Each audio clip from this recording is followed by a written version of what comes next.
Hello everyone, this is आकाश रांगडाले और आप सभी देख रहे हैं आपका अपना फेवरेट एजुकेशन प्लेटफॉर्म जिसका नाम है मैग्नेट ब्रेन्स हिंदी मीडियम, जहां पर आपको मिलती है क्वालिटी कंटेंट एजुकेशन बिल्कुल फ्री ऑफ कॉस्ट। मतलब ये कि यहां पर आपको कोई पैकेज नहीं खरीदना है और ना ही किसी प्रकार का कोई रजिस्ट्रेशन करवाना है। हमारा सिर्फ एक ही उद्देश्य है, शिक्षित भारत, विकसित भारत, समृद्ध भारत। और स्टूडेंट्स, आज हम बात करने वाले हैं एनसीईआरटी सॉल्यूशन में अंदर की बात। मतलब ये कि आज हम करने वाले हैं इन टेक्स्ट क्वेश्चंस। ध्यान से देखिएगा, हम बात करने वाले हैं पाठगत प्रश्नों के बारे में जो कि बड़े इंपॉर्टेंट होते हैं और जिनसे पूरे चैप्टर का क्या हो जाता है, रिवीजन। हम बात कर रहे हैं हमारे अध्याय क्रमांक 8 की, जिसे हम कहते हैं जीव जनन कैसे करते हैं। ध्यान से देखिएगा, तो बहुत सारे क्वेश्चंस हम लगाने वाले हैं, पर इससे पहले इस पूरे चैप्टर का एक एट अ ग्लांस जो है वो दिमाग के अंदर हम क्या कर लेते हैं, फिट कर लेते हैं। बात समझ में आई? बोलो यस सर। चलिए, तो हम करने वाले हैं बहुत सारे पाठगत प्रश्न, किसके, जीव जनन कैसे करते हैं। और उससे पहले हम क्या करेंगे, एक जल्दी से क्विक रिवीजन लेने वाले हैं इस चैप्टर का। ध्यान से देखिएगा, और ये जो चार्ट है ये मेरे साथ आप लोग बनाइएगा। इससे पता है क्या होगा, देखो पूरा जो चैप्टर है ना वो फ्रेशली दिमाग के अंदर फिट रहेगा और जब हम इसके क्वेश्चंस करेंगे तो आपको ऑटोमेटिकली कनेक्ट होता जाएगा। बात समझ में आ गई? बोलो यस सर। चलिए भैया, तो चैप्टर का जो नाम है वो है जीव जनन कैसे करते हैं। ध्यान से देखिएगा, क्योंकि एग्जाम में जब कोई क्वेश्चन पूछा जाता है या आपके स्कूल के टेस्ट में या कहीं पर भी जब कोई क्वेश्चन पूछा जाता है तो किसी चैप्टर की कितनी प्रैक्टिस आपकी है इस पर डिपेंड करता है कि आपको वो क्वेश्चन बनेगा कि नहीं बनेगा। चलिए, तो हम बात कर रहे हैं, ध्यान से देखिएगा, किसकी, तो हम बात कर रहे हैं जीव जनन कैसे करते हैं। चलो, तो मेरे साथ साथ ड्रॉ कर लो। बात समझ में आई? बोलो यस सर। चलो, तो मेरे साथ साथ ड्रॉ करेंगे आप सभी। ओके, फ्लो चार्ट इस पूरे चैप्टर का। इससे आपका क्विक रिवीजन भी हो जाएगा और क्वेश्चंस तो अपन निपटाने ही वाले हैं यार, ठीक है? Yes sir. चलो, तो अध्याय कौन सा है हमारा, जीव जनन कैसे करता है या कैसे करते हैं, एक ही बात है। बात समझ में आई? तो है चैप्टर का नाम जीव जनन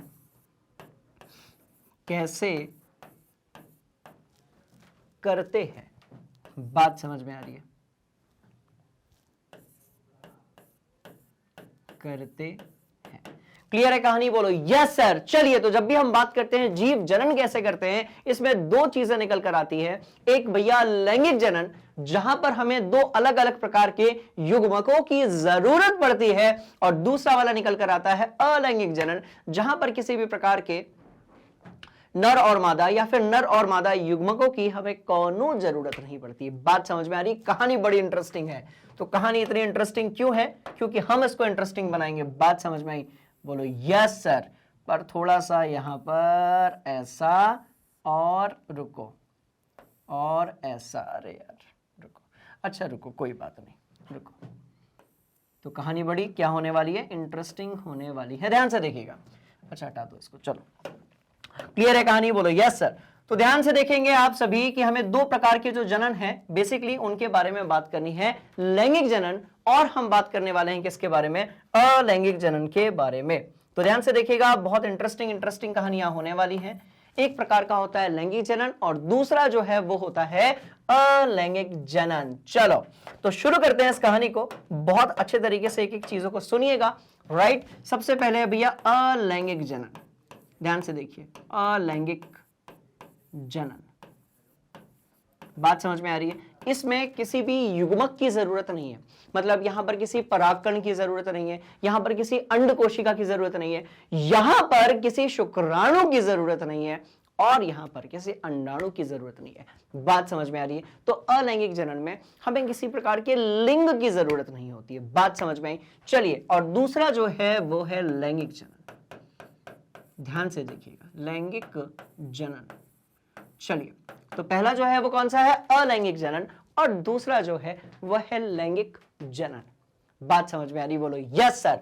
चलो आ जाओ। अब यदि हम बात करेंगे किसकी, लैंगिक जनन की, तो इसमें दो चीजें आती हैं।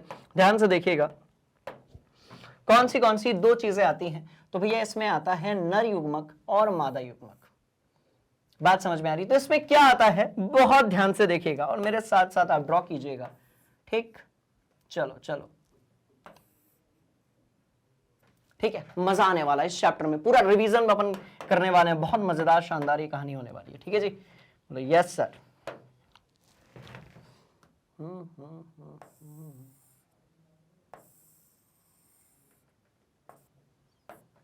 चलिए, तो इस तरीके से कहानी बड़ी इंटरेस्टिंग होने वाली है।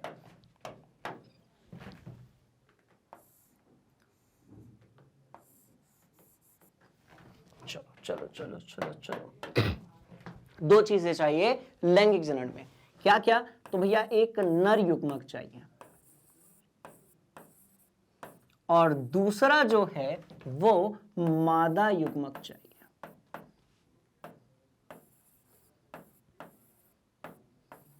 तो एक तो हमें नर युग्मक चाहिए और दूसरा चाहिए मादा युग्मक, और ये दोनों मिलकर क्या करते हैं, ध्यान से देखिएगा, ये दोनों मिलकर निषेचन करते हैं। तो ये दोनों मिलकर क्या करते हैं, बहुत ध्यान से देखिएगा, ये दोनों मिलकर निषेचन करते हैं। क्या करते हैं? तो भैया ये दोनों मिलकर क्या करते हैं, निषेचन करते हैं। ध्यान से देखिए, पूरा चैप्टर अगले 10-15 मिनट में दिमाग के अंदर फिट। उसके बाद हम धावा बोलेंगे किस पर? इन टेक्स्ट क्वेश्चन, यानी कि पाठगत प्रश्नों के तरफ। बोलो यस सर। चलो, तो जब हम बात करते हैं नर युग्मक की, बात समझ में आ रही है? तो जीव जंतुओं में क्या होता है नर युग्मक, ध्यान से देखिएगा। तो जीव जंतुओं में नर युग्मक क्या हो सकता है? तो भैया परागकण हो सकता है। बोलो यस सर। तो क्या हो सकता है? परागकण हो सकता है। अच्छा, यदि हम बात करें, सॉरी, पादपों में परागकण हो सकता है। जीव जंतु में यदि हम बात करें तो शुक्राणु हो सकता है। बोलो यस सर। तो क्या हो सकता है? शुक्राणु हो सकता है। जीव जंतु की बात करेंगे, शुक्राणु, शुक्राणु। बात समझ में आई? अरे मैं क्या लिख रहा हूं, रुको एक मिनट। शुक्राणु, चलिए शुक्राणु हो सकता है। बात समझ में आ रही है? वहीं के वहीं यदि हम मादा युग्मक की बात करेंगे तो क्या हो सकता है भाई? अंड कोशिका हो सकता है। किसमें? पादपों में। बोलो यस सर। और यदि हम बात करेंगे जीव जंतुओं की तो उसमें क्या हो सकता है? सॉरी, यदि हम बात करेंगे जीव जंतुओं की तो उसमें क्या हो सकता है? ध्यान से देखिएगा, तो भैया जीव जंतुओं में हो सकता है, राइट, अंडाणु हो सकता है। बात समझ में आ रही है? तो इस तरीके से अपन ने युग्मक तो बना दिए, हमने लैंगिक जनन की बात भी कर ली। कुछ और इंपॉर्टेंट चीजें हैं जिससे हमारा सामना होता है इस पूरे चैप्टर के अंदर। ध्यान से देखिएगा कि किस तरीके से पुष्पी पादप जो हैं वो लैंगिक जनन करते हैं, नर जनन तंत्र क्या होता है और मादा जनन तंत्र क्या होता है। तो उन सबको भी हम यहां पर सीधे सीधे नोट कर लेते हैं बबुआ। ठीक है, बोलो यस सर। चलिए, तो हम कुछ और टॉपिक्स के बारे में बात कर लेते हैं। ठीक है जी, चलो, तो हम यहां पर लिखेंगे, मजेदार ये कहानी होगी। ठीक है, ये 3 ऐसे टॉपिक मैं यहां पर आपको लिखवा रहा हूं जहां से दीर्घ उत्तरीय प्रश्न पूछ लिए जाते हैं। कौन से? लैंगिक जनन से ये 3 टॉपिक आते हैं। कौन से? ध्यान से आप देखिएगा। तो भैया एक तो नर जनन तंत्र है। बोलो यस सर। एक जो है नर जनन तंत्र है। बात समझ में आ रही है? इसके बारे में भी अपन ने पढ़ लिया है। अच्छा, इंटरेस्टिंग कहानी क्या है कि जितने भी टॉपिक्स को भी हम यहाँ डिस्कस कर रहे हैं, राइट, इन सबकी जो क्लासेस हैं, टॉपिक वाइज वीडियोस हैं, लेक्चर्स हैं, वो ऑलरेडी चैनल पे अपलोडेड हैं। तो आप वो भी देख सकते हो यदि आप पहली बार देख रहे हो तो, है ना। नर जनन तंत्र, और किसकी बात करेंगे? अरे नर पढ़ा है भाई, तो मादा जनन तंत्र भी तो होगा ना। बात समझ में आई? तो नर जनन तंत्र के साथ साथ हम बात करेंगे किसकी? मादा जनन तंत्र की, क्योंकि अभी हम टारगेट कर रहे हैं किसको? ध्यान से देखिएगा, लैंगिक जनन को। किसको टारगेट कर रहे हैं? तो लैंगिक जनन को। क्लियर है कहानी? बोलो यस सर। और हम देखेंगे कि जो पादपों में लैंगिक जनन होता है, पादपों में लैंगिक जनन, पादपों में क्या होता है? लैंगिक जनन। बात समझ में आई? बोलो यस सर। तो ये 3 ऐसे तरीके हैं। क्लियर है कहानी? बोलिए यस सर। ये 3 ऐसे टॉपिक्स हैं जो कि पूछ लिए जाते हैं किसमें? दीर्घ उत्तरीय प्रश्नों में। तो ये 3 भी अपन ने पढ़ लिया है। परागकण हमने पढ़ रखा है, शुक्राणु जो है वो हमने पढ़ रखा है, उसके अंदर क्या क्या होता है वो भी हमने पढ़ रखा है, और शुक्राणु का निर्माण कैसे होता है ये सब भी हमने पढ़ लिया है। साथ में हमने निषेचन की प्रक्रिया कैसे होती है ये सीख लिया है। और भैया अंड कोशिका और अंडाणु जो होते हैं, ठीक है, इनके पीछे की कहानी क्या है ये भी हम लोग सीख चुके हैं। बात समझ में आ गई? बोलो यस सर, और इसको मेरे साथ साथ अपनी कॉपी में नोट करते जाओ। क्विक रिवीजन होता जाएगा और फिर धाबा बोलेंगे क्वेश्चंस की तरफ। राइट, बोलो यस सर। चलो, अब जब हम बात करते हैं अलैंगिक जनन की, किसकी बात करते हैं? अलैंगिक जनन की। तो ध्यान से देखिएगा, अलैंगिक जनन में कुछ बड़े इंपॉर्टेंट टॉपिक्स हमारा इंतजार कर रहे होते हैं। ध्यान से देखिएगा, बात समझ में आई? देखो कौन से टॉपिक्स हैं जिसको अपने को दिमाग के अंदर फिट रखना है। तो आपने सुना होगा अलैंगिक जनन की जब भी बात होती है, बात समझ में आ रही है, तो इसमें भैया सिर्फ एक ही जनक होता है, इसमें कोई युग्मक नहीं होता और सिर्फ एक ही जनक होता है। कैसे होता है समझने की कोशिश करते हैं, ठीक है? कोई युग्मक नहीं, हम यहां पर लिख देते हैं कोई युग्मक नहीं होता है। अपन शॉर्ट में तो ऐसे ही पढ़ेंगे, कोई युग्मक नहीं होता है, कोई युग्मक नहीं होता है, तो युग्मन भी नहीं होता है। दूसरी जानकारी क्या है? दूसरी जो जानकारी है वो ये है, ठीक है, कोई युग्मक ही नहीं होगा, मतलब एक ही जनक होगा, एक ही जनक होगा। बात समझ में आई? बोलो यस सर। पर यदि हम लैंगिक जनक की बात करेंगे तो यहां पर अपने को मिलेंगे दो जनक। कौन से? तो भैया नरजनक और मादा जनक। देखो कितने सही तरीके से रिवीजन चल रहा है अपना। तो यहां पर हो जाएंगे दो जनक। बात समझ में आ गई? तो यहां पर जनकों की संख्या कितनी होगी? दो होगी, नर और मादा।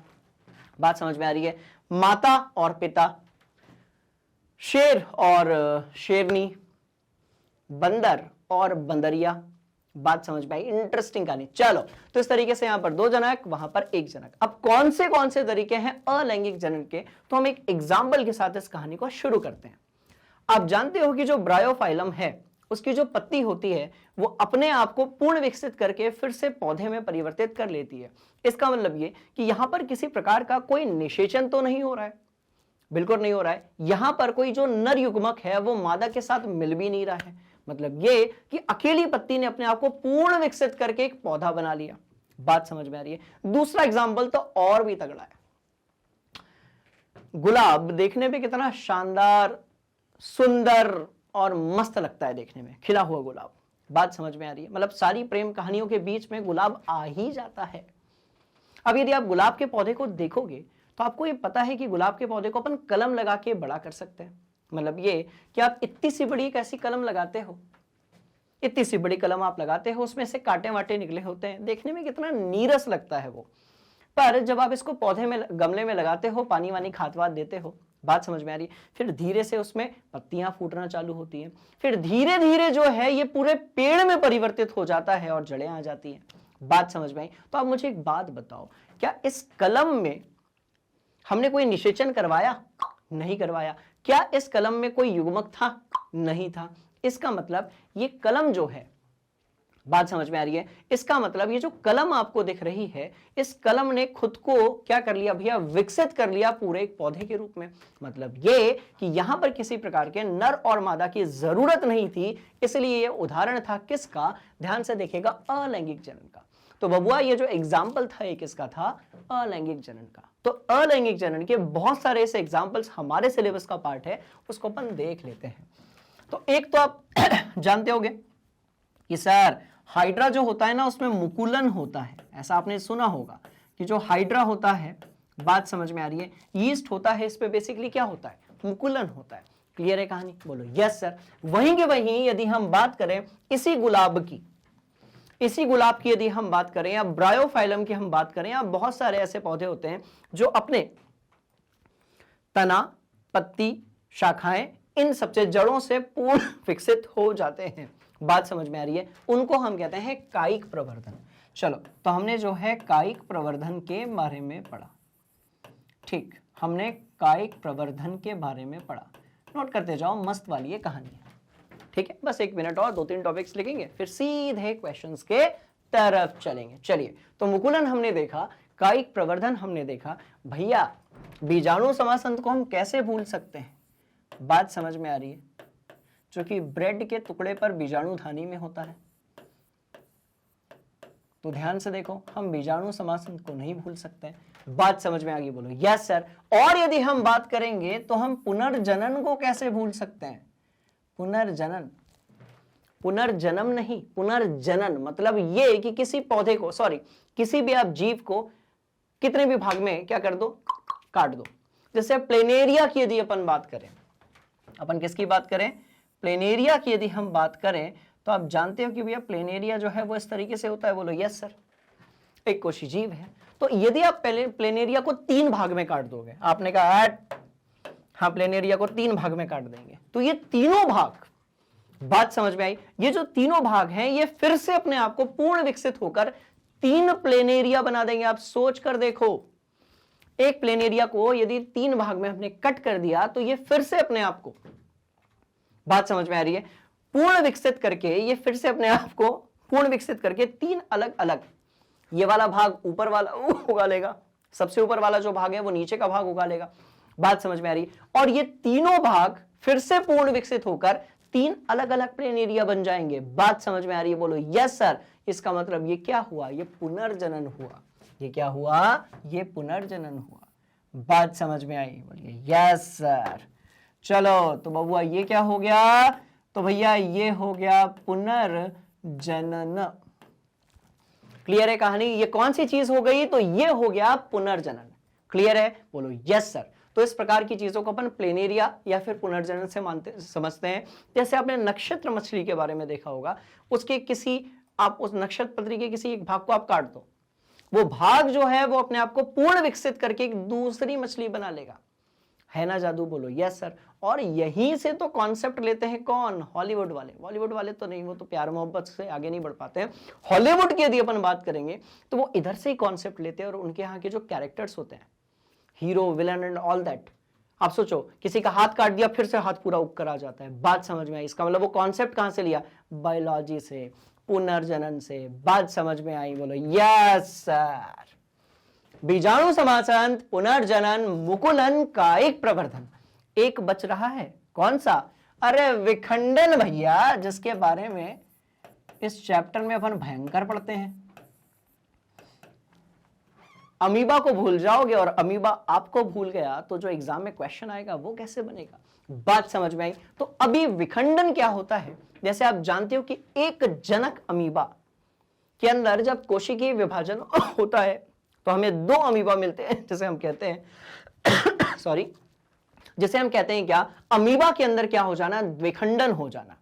बात समझ में आ रही है? जैसे हम कहते हैं अमीबा के अंदर द्विखंडन हो जाना, तो भैया विखंडन हमारे सिलेबस में 2 रूप से हैं। एक तो द्विखंडन, बोलो यस सर।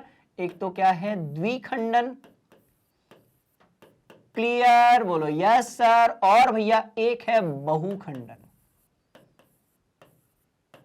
तो बहुखंडन का मतलब क्या है? बहुखंडन का मतलब बहुत भागों में विभाजित होना, जैसा कि प्लाज्मोडियम में होता है। जैसा किस में होता है? प्लाज्मोडियम में होता है। और द्विखंडन किस में होता है? तो भैया अमीबा में होता है। बात समझ में आ गई? तो ये 5-6 ऐसे तरीके हैं, राइट, जिसको हम पढ़ते हैं अलैंगिक जनन में। किसमें पढ़ते हैं? अलैंगिक जनन में। किसमें? तो आप इसे पढ़ेंगे अलैंगिक जनन में। ध्यान से देखिएगा, रुको। तो अलैंगिक जनन में ये सारी चीजें हम पढ़ते हैं। नोट कर लो, मस्त वाली कहानी, राइट। बोलो यस सर। कुछ और ऐसे टॉपिक्स हैं जहां से बहुत सारे क्वेश्चंस पूछ लिए जाते हैं, उनको मैं यहां पर लिख देता हूं, बहुत ध्यान से देखेंगे आप सभी, राइट। उनको मैं यहां पर लिख देता हूं, बहुत ध्यान से देखेंगे आप। यार बन जा बन जा बन जा बन जा बन जा, हाँ बन गया, ठीक। उनको बहुत ध्यान से आप देखेंगे सभी स्टूडेंट्स। कुछ और महत्वपूर्ण टॉपिक्स हैं जिसके बारे में हम लोग बात करने वाले हैं। ध्यान से देखिएगा, मस्त वाली बात, राइट। बोलो यस सर। कौन से टॉपिक्स हैं देख लेते हैं। तो एक आपने सुना होगा भाई रजो या रजो धर्म के बारे में। इसके बारे में हमने बात की थी, या इसको हम लोग मासिक धर्म भी बोलते हैं। इसके बारे में हमने पूरी बात की थी क्लास के अंदर। जब किसी अंडाणु का निषेचन नहीं हो पाता है प्रत्येक महीने, जैसा कि आप जानते हो कि भैया हर महीने जो है 2 अंडाशय होते हैं मादा जनन तंत्र में। बोलो यस सर। दोनों में से किसी एक अंडाशय में प्रत्येक माह जो है अंडाणु का निर्माण होता है और एक ही अंडाणु का निर्माण होता है। और यदि वो अंडाणु निषेचित नहीं हो पाता, तो फिर वो शरीर से बाहर निकल जाता है ब्लीडिंग के फॉर्म में। बात समझ में आ रही है? म्यूकस के फॉर्म में, ब्लड के फॉर्म में। तो इसी को तो अपन मासिक धर्म कहते हैं ना, जो कि हर महीने जो है किसी मादा में 13-14 साल से लेकर लगभग 50-55 साल तक आता ही आता है। यदि निषेचन हो गया तो नहीं आएगा, निषेचन नहीं हो रहा है तो मासिक धर्म होता ही होता है। तो ये एक टॉपिक है जहां से बहुत सारे क्वेश्चंस पूछ लिए जाते हैं। जैसा ये एक इंपॉर्टेंट टॉपिक है, राइट, ऐसा एक और इंपॉर्टेंट टॉपिक है जनन स्वास्थ्य। एक और इंपॉर्टेंट टॉपिक है जनन स्वास्थ्य।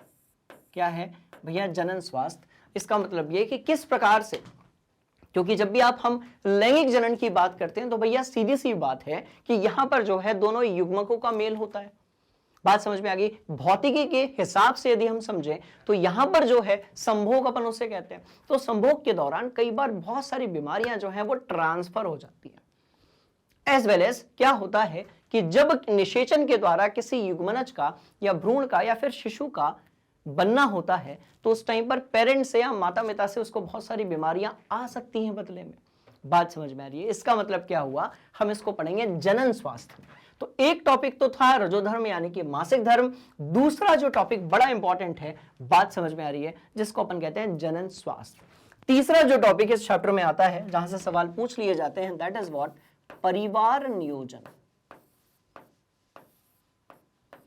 परिवार नियोजन। बात समझ में आई? ठीक है, तो तीसरा जो टॉपिक है वो बड़ा इंपॉर्टेंट है और वो क्या है सॉरी, परिवार नियोजन। तो ये 3-4 ऐसे टॉपिक्स हैं जिसको अपने को पढ़ना रहता है, अपन ऑलरेडी पढ़ भी चुके हैं और यहां से पूछ लिए जाते हैं बहुत सारे क्वेश्चंस। बात समझ में आ गई? बढ़िया से नोट कर लो, है ना। मेरे को और कुछ याद आ रहा होगा तो मैं इधर लिख देता हूं।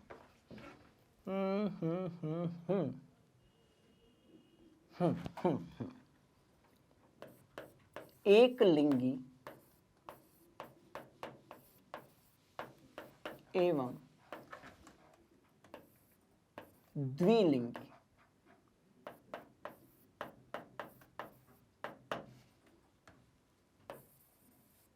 जीव।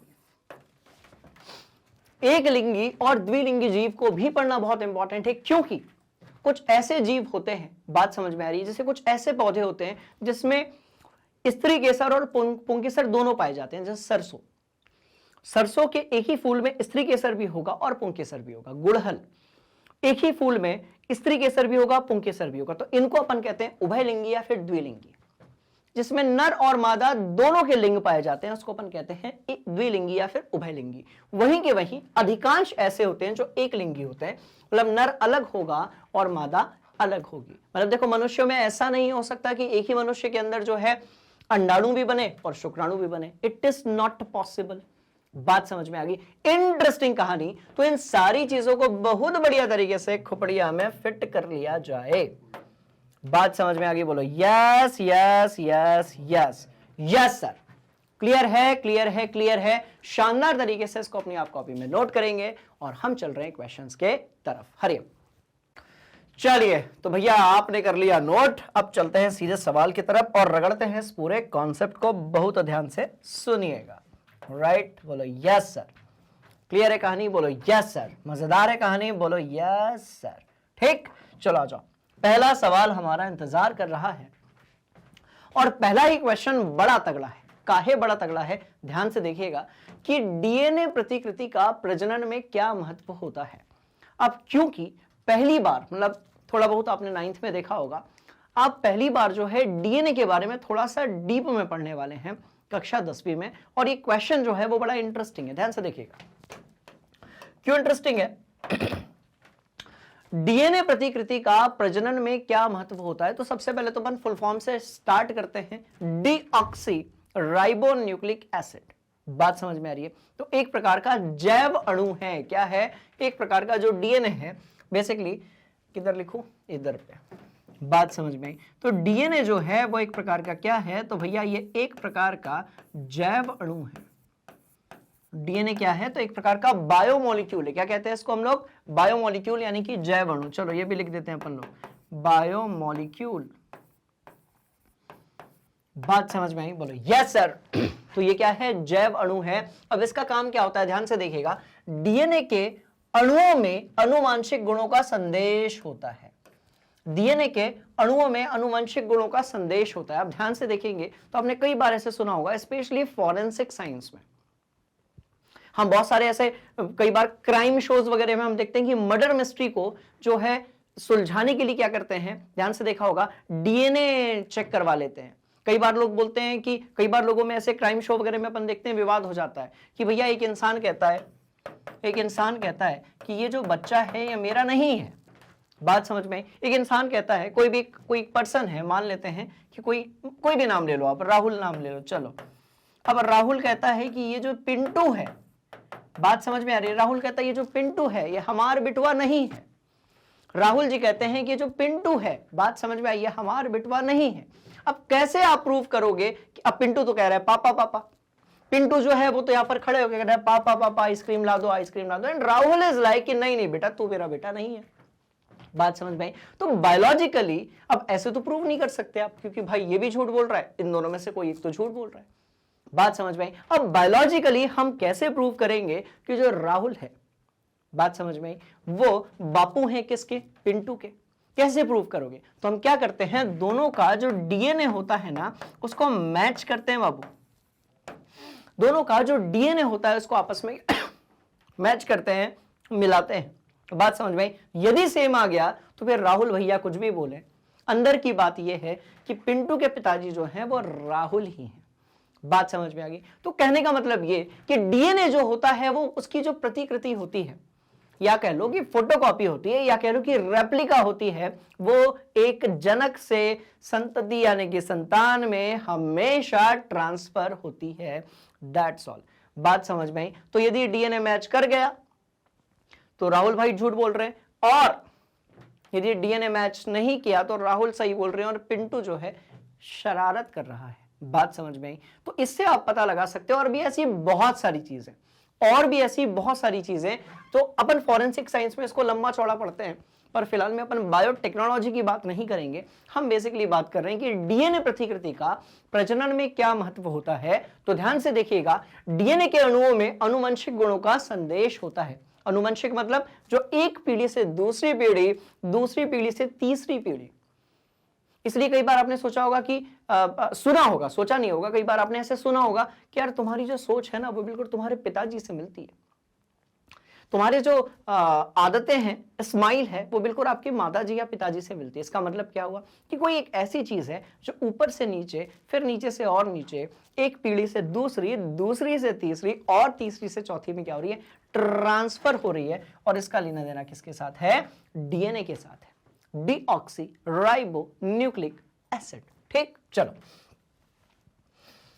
तो डीएनए के अणुओं में अनुवंशिक गुणों का संदेश होता है जो जनक से संतति पीढ़ी में जाता है। यह पीढ़ी दर पीढ़ी अभिलक्षण हस्तांतरित यानी कि ट्रांसफर करने में सहायता करता है।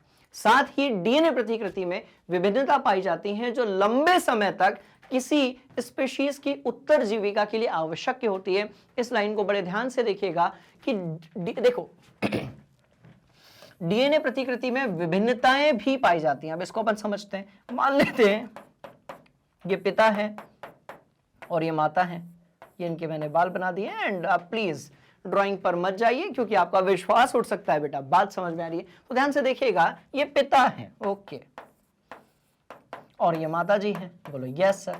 अब ये दोनों के, ठीक है, दोनों से जो है 4 संतानें उत्पन्न हुई। बात समझ में आ रही है? अब 4 बच्चे हुए, दोनों के कितने हुए? तो भैया हम कह सकते हैं 4 बच्चे हुए। चलो, यहां तक भी जिंदगी बढ़िया चल रही है, यहां तक भी कोई दिक्कत वाली बात नहीं है। ठीक है, अब ये जो चारों बच्चे होंगे, इनका डीएनए रेप्लिका ये वो सब कुछ सेम होगा, पर इनमें सब में कुछ ना कुछ विभिन्नताएं होंगी ही होंगी। सबकी सोच एग्जैक्टली सेम नहीं हो सकती, सबकी जो कद काठी है वो एग्जैक्टली सेम नहीं हो सकती, सबकी जो आवाज है वो भी एग्जैक्टली सेम नहीं हो सकती। क्या मेरी बात समझ में आ रही है? मतलब ये कि इनमें जितनी विभिन्नताएं होंगी उतने दिनों तक ये जो स्पीशीज यानी कि प्रजाति है वो टिकी रहेगी। यदि एक समान हुई और अचानक से कोई घटना घटी प्रकृति में, तो हो सकता है वो पूरी प्रजाति का ही सफाया हो जाए। बात समझ में? इसलिए इनमें होता है वेरिएशन। तो ध्यान से देखिएगा, ये लैंगिक जनन का भी सबसे बड़ा क्या है भैया, महत्व है और एडवांटेज है कि लैंगिक जनन में जो जनन के बाद अलग अलग एक ही प्रजाति में जो अलग अलग प्रकार के जो संतान जन्म लेती हैं, सब में कुछ ना कुछ विभिन्नताएं होती हैं जो कि उनकी लाइफ उत्तरजीविका के लिए बड़ी ही महत्वपूर्ण होती है। बात समझ में आई? बोलो यस सर। तगड़े से इसको अपनी कॉपी में नोट कर लो। चलो निपटाते हैं आज इस पूरे चैप्टर को। बात समझ में आई? और आप बोलोगे सर इतने सारे क्वेश्चंस क्यों करवाते हो, काहे इतनी सारी प्रैक्टिस करवाते हो? तो बेटा जी परीक्षा का चक्कर है, परीक्षा का चक्कर है बाबू भैया। ध्यान से देखिएगा, टॉप करना है अपन को इस बार। क्लियर है कहानी? बोलो यस सर। आ जाओ, रगड़ते हैं अगला सवाल। जीवों में विभिन्नता स्पीशीज के लिए तो लाभदायक है, परंतु व्यष्टि के लिए आवश्यक नहीं है। क्यों? देखो पिछले वाले सवाल के साथ ही कनेक्टेड ये क्वेश्चन है। ध्यान से देखिएगा, जितनी ज्यादा विभिन्नताएं होंगी किसके लिए जितनी ज्यादा विभिन्नताएं होंगी किसी भी प्रजाति यानी कि स्पीशीज में, राइट? बोलो यस सर। जितनी विभिन्नताएं होंगी उतना ज्यादा क्या होगा, स्पीशीज की प्रजाति जो है ज्यादा दिनों तक बनी रहेगी। ज्यादा दिनों तक क्या रहेगी? बनी रहेगी। तो ध्यान से देखिएगा, विभिन्नताएं स्पीशीज की उत्तरजीविका बनाए रखने में उपयोगी होती हैं, क्योंकि यदि किसी समष्टि में जीवों में विभिन्नताएं होंगी और यदि कोई घटना घटती है तो हो सकता है कि कुछ एक प्रकार के जीवों का नाश हो जाए और दूसरे प्रकार के जो जीव हैं वो बचे रह जाएं। बात समझ में आ रही है? चलिए, तो क्योंकि यदि किसी समष्टि के जीवों में कुछ विभिन्नताएं होंगी, तभी अचानक कुछ उग्र परिवर्तन आने पर, उग्र परिवर्तन मतलब कि वही जिसको मैं घटना दुर्घटना कह रहा था, अचानक से कोई उग्र परिवर्तन आया, विभिन्नता होगी तो जिंदा रह जाएंगे, नहीं होगी तो बात समझ में आई? तो उग्र परिवर्तन आने पर कैसे रह जाएंगे? जीवित रह पाएंगे, अन्यथा समष्टि का समूल विनाश संभव है, जैसा कि हुआ डी फॉर डायनासोर के साथ में, जैसा कि हो सकता है डी फॉर डंकी के साथ में। बात समझ में आ रही है? इंटरेस्टिंग कहानी, ध्यान से देखिएगा। तो जैसा कि आपने देखा होगा, वैश्विक ऊष्मीकरण यानी ग्लोबल वार्मिंग के कारण शीतोष्ण जल के जीवाणुओं की क्या हो गई, अधिकार जो जीवा थी या अधिकार जो संतानें थी वो कैसी हो गई, मर गई। बात समझ में आई? जैसे आपने देखा होगा कि भैया ग्लोबल वार्मिंग हो रही है कि नहीं हो रही है, बताओ। आपने सुना होगा कितनी बार, अरे इस पर तो आप निबंध भी लिखते हो भाई, ग्लोबल वार्मिंग, वैश्विक कैसे नाम, ऊष्मीकरण। बात समझ में आ रही है कि ग्लेशियर पिघल रहे हैं, समुद्र का जल स्तर बढ़ रहा है, गर्मी बढ़ रही है, CO2 का तापमान जो है मूल्य वैल्यू बढ़ रही है, राइट, मात्रा बढ़ रही है। ये सब पढ़ा नहीं पढ़ा अपन ने? तो ध्यान से देखिएगा, जैसे ग्लोबल वार्मिंग के कारण शीतोष्ण जल, अरे शीतोष्ण क्या, ठंडे जल कहां, वहां पे, चलो, ठंडे जल के जीवाणुओं की समष्टि में अधिकतर जीवावष्टि कैसी होती है, मर जाती है। मतलब बहुत सारे ठंडे जल के ऐसे जीवाणु थे जो ग्लोबल वार्मिंग के चक्कर में, अब यदि इसमें अलग अलग प्रजातियां होती, बात समझ में आ रही है, तो प्रकृति के साथ अलग अलग तरीके का बैलेंस होता, तो हो सकता है कुछ इस प्रजाति के जीव बच जाते। बात समझ में आई? ठीक है, चलिए। पर जब ग्लोबल वार्मिंग बढ़ी तो उष्ण प्रतिरोधी क्षमता वाले बहुत सारे जो जीव थी, राइट, वो बचे रह गए। तो विभिन्नताएं जितनी होंगी, राइट, जीवों की लाइफ टाइम जो है, लाइफ स्पैन जो है वो उतना ज्यादा बढ़ जाएगा। इंटरेस्टिंग कहानी, नोट करो। चलो पक्का अगले सवाल की तरफ चलेंगे। शानदार ये क्वेश्चन है, ध्यान से देखिएगा। द्विखंडन और बहुखंडन किस प्रकार से एक दूसरे से भिन्न है? अरे कोई सवाल होता है यार, तगड़ा सवाल। ये लो, बात समझ में आई? ये कह रहा है भाई कि हम एक हमारे दो, हम एक हमारे दो। उधर क्या कहता है, हम एक हमारे अनेक। उधर वाला क्या कहता है, हम एक, राइट। इधर वाला बहुखंडन है ना, हाँ देखो क्या कहेगा, हम एक हमारे अनेक, हम एक हमारे अनेक। बात खत्म हो गई। तो बहुत सिंपल सवाल है, बहुत शानदार सवाल है, और ये दोनों ही विखंडन में आते हैं। क्या होता है विखंडन? एक से दो या दो से ज्यादा उत्पन्न होने का जो तरीका होता है उसको अपन विखंडन कहते हैं। बाबू वो देखो वो लिखा हुआ है, ये देखो विखंडन दो प्रकार का होता है, द्विखंडन और बहुखंडन। बात समझ में आ रही है? जब दो में टूट रहा है द्विखंडन, जब बहुतों में टूट रहा है बहुखंडन। खत्म, ये लो। तो ये द्विखंडन और ये बहुखंडन। अच्छा वो किस में होता है? अरे आपका फेवरेट टॉपिक रे बाबा, अमीबा। आपका फेवरेट टॉपिक कौन सा? Amoeba, paramecium, right. ये किस में होता है? प्लाज्मोडियम में होता है। देखो लिखा हुआ है किस में होता है? प्लाज्मोडियम में। तो ये क्वेश्चन कभी भी दीर्घ उत्तरीय नहीं आएगा, पर हो सकता है कि 2 अंक या 3 अंक के लिए पूछ लिया जाए। बात समझ में आ रही? तो ध्यान से देखिएगा, द्विखंडन और बहुखंडन, द्विखंडन और बहुखंडन जो है वो एक दूसरे से भिन्न इसीलिए हैं क्योंकि दोनों में जो खंडन हो रहा है वो अलग अलग प्रकार का हो रहा है। कैसे हो रहा है? ध्यान से देखोगे, मस्त ही वाली कहानी। देखो इधर आ जाओ। द्विखंडन विधि में कोई जीव एक कोशिका से 2 कोशिकाओं में विभाजित हो जाता है, पर यदि हम बात करेंगे बहुखंडन की तो एक कोशिका से कई संततियों का निर्माण होता है। द्विखंडन का बेस्ट एग्जांपल है अमीबा, लिखा भी होगा, देखो। बात समझ में आ रही? अच्छा अमीबा जब भी टॉपिक आता है ना, और इसमें जब भी द्विखंडन, अमीबा में द्विखंडन मतलब एक हॉट टॉपिक होता है। मतलब यदि कक्षा 10वीं की बायोलॉजी जिसने भी पढ़ी है, XYZ कोई भी मैं कह रहा हूं, जो पास हुआ, फेल हुआ, टॉप किया, नहीं किया, ज्यादा मार्क्स लाया, कम मार्क्स लाया, अपन किसी की भी बात कर ले, कक्षा 10वीं में यदि किसी ने बायोलॉजी पढ़ी है तो उसको भैया वो अमीबा में द्विखंडन वाला टॉपिक सबको पता रहता है। पूछो क्यों? क्योंकि जिस दिन ये टॉपिक क्लास में चल रहा होता है ना, एक अलग ही माहौल रहता है। पूरी क्लास के अंदर जो है ऐसी आवाज आती है, देखो ऐसी, ये देखो ऐसी आवाज आती है पूरी क्लास के अंदर, ये ऐसी आवाज आती है। ये ऐसा आप एक अमीबा बना देते हो, ऐसा अमीबा बना देते हो, देखना कैसी आवाज आती है पूरी क्लास के अंदर। ये अमीबा बना दिया, बोलो यस सर, ठीक है, अमीबा बना दिया, बीच में नाभिक बना दिया और उसमें कोशिका द्रव भरा होगा क्योंकि एक कोशी जीव है ये, और पूरी क्लास में फिर ऐसी आवाज है। देखो पूरी क्लास में उस दिन टक टकाटक टिक टॉक टिक टॉक टिक टॉक टक टक टक टक टक टक इसकी आवाज आती है। तो हर बच्चे को अमीबा में जो द्विखंडन होता है इसके बारे में पता होता ही होता है। साथ में क्या है, कई बार पूछ लिया जाता है। और चलो इसी बहाने अपन द्विखंडन भी समझ लेते हैं। इंटरेस्टिंग कहानी, बड़े ध्यान से देखिएगा। थोड़ी देर बाद क्या होगा, ये जो अमीबा होगा, right right right right right, इसका जो नाभिक होगा, बात समझ में आ रही है? बोलो यस सर।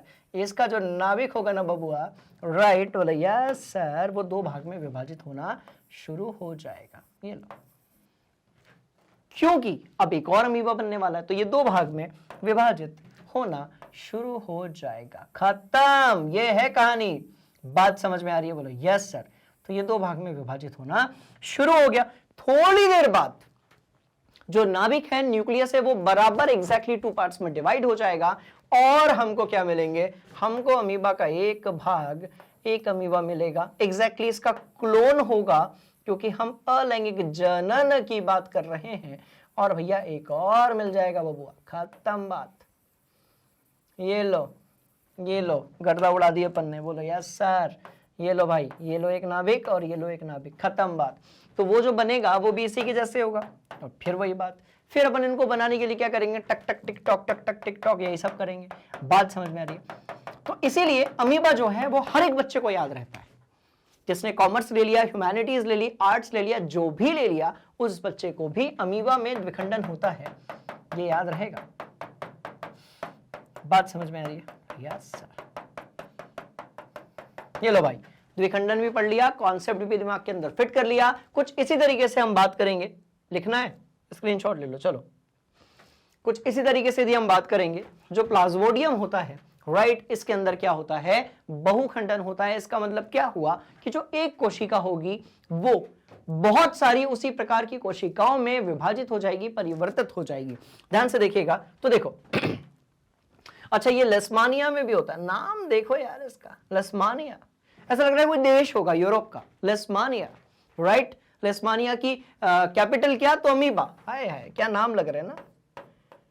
चलो अपना कहानी, ये जोक्स, ये जो फटे वाले जोक्स हैं, इससे अपन कहानी की तरफ आते हैं। बात समझ में आ रही है?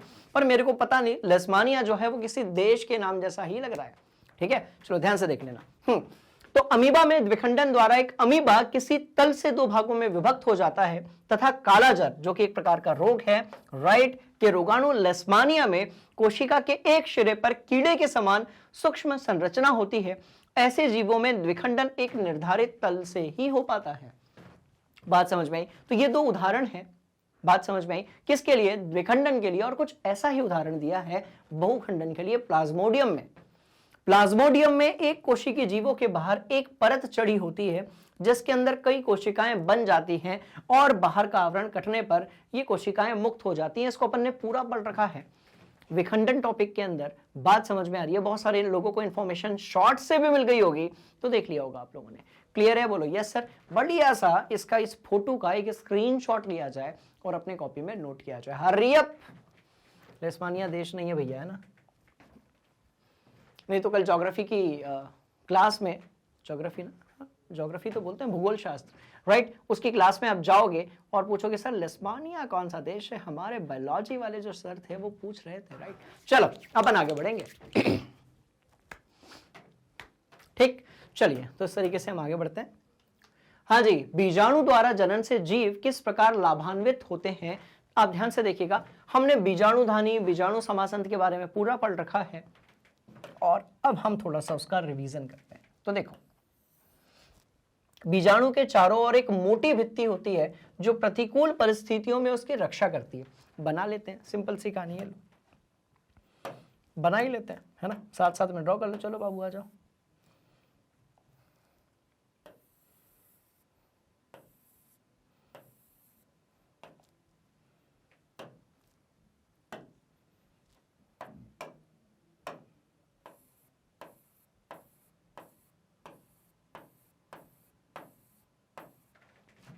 किसी ने यदि बीजाणु समासंध वाला टॉपिक नहीं पढ़ा है तो प्लेलिस्ट पर जाइए, चेक कीजिए, पढ़िए, गर्दा उड़ाइए, खुश रहिए, मजेदार मजे लीजिए। राइट बोलो यस सर।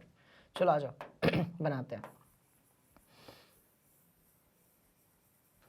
हाँ भैया, ये बीजाणुधानी मैंने यहाँ पर बनाई हुई है, ठीक है? और ये इसकी बाहरी भित्ति बना देते हैं अपन। देखो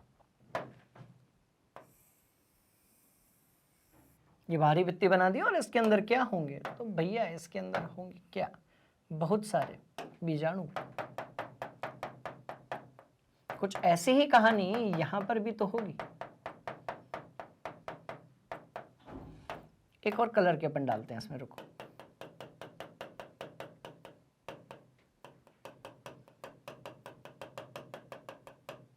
बात समझ में आ गई? बोलो यस सर। ठीक है, तो इस तरीके से हमने क्या कर दिया, आप ध्यान से यदि देखेंगे तो ये होती है बीजाणुधानी। ये दोनों जो हैं, रुको रुको, ये दोनों जो हैं, राइट, इसको अपन कहते हैं बीजाणुधानी। और ये जो प्रक्रिया होती है जिसके कारण, राइट, बीजाणुओं में क्या होता है भैया? प्रजनन होता है अलैंगिक वाला, इसको हम लोग बोलते हैं बीजाणु समासन। बात समझ में आ रही है? चलिए, तो क्या लिखा हुआ है ध्यान से देखिएगा, बीजाणु के चारों ओर। अच्छा, एक और चीज बताना आप मेरे को कमेंट बॉक्स में, मैंने पढ़ाया आप लोगों को बेटा, ये वाला जो भाग है इसे अपन क्या कहते हैं और ये वाला जो भाग है इसे हम क्या कहते हैं।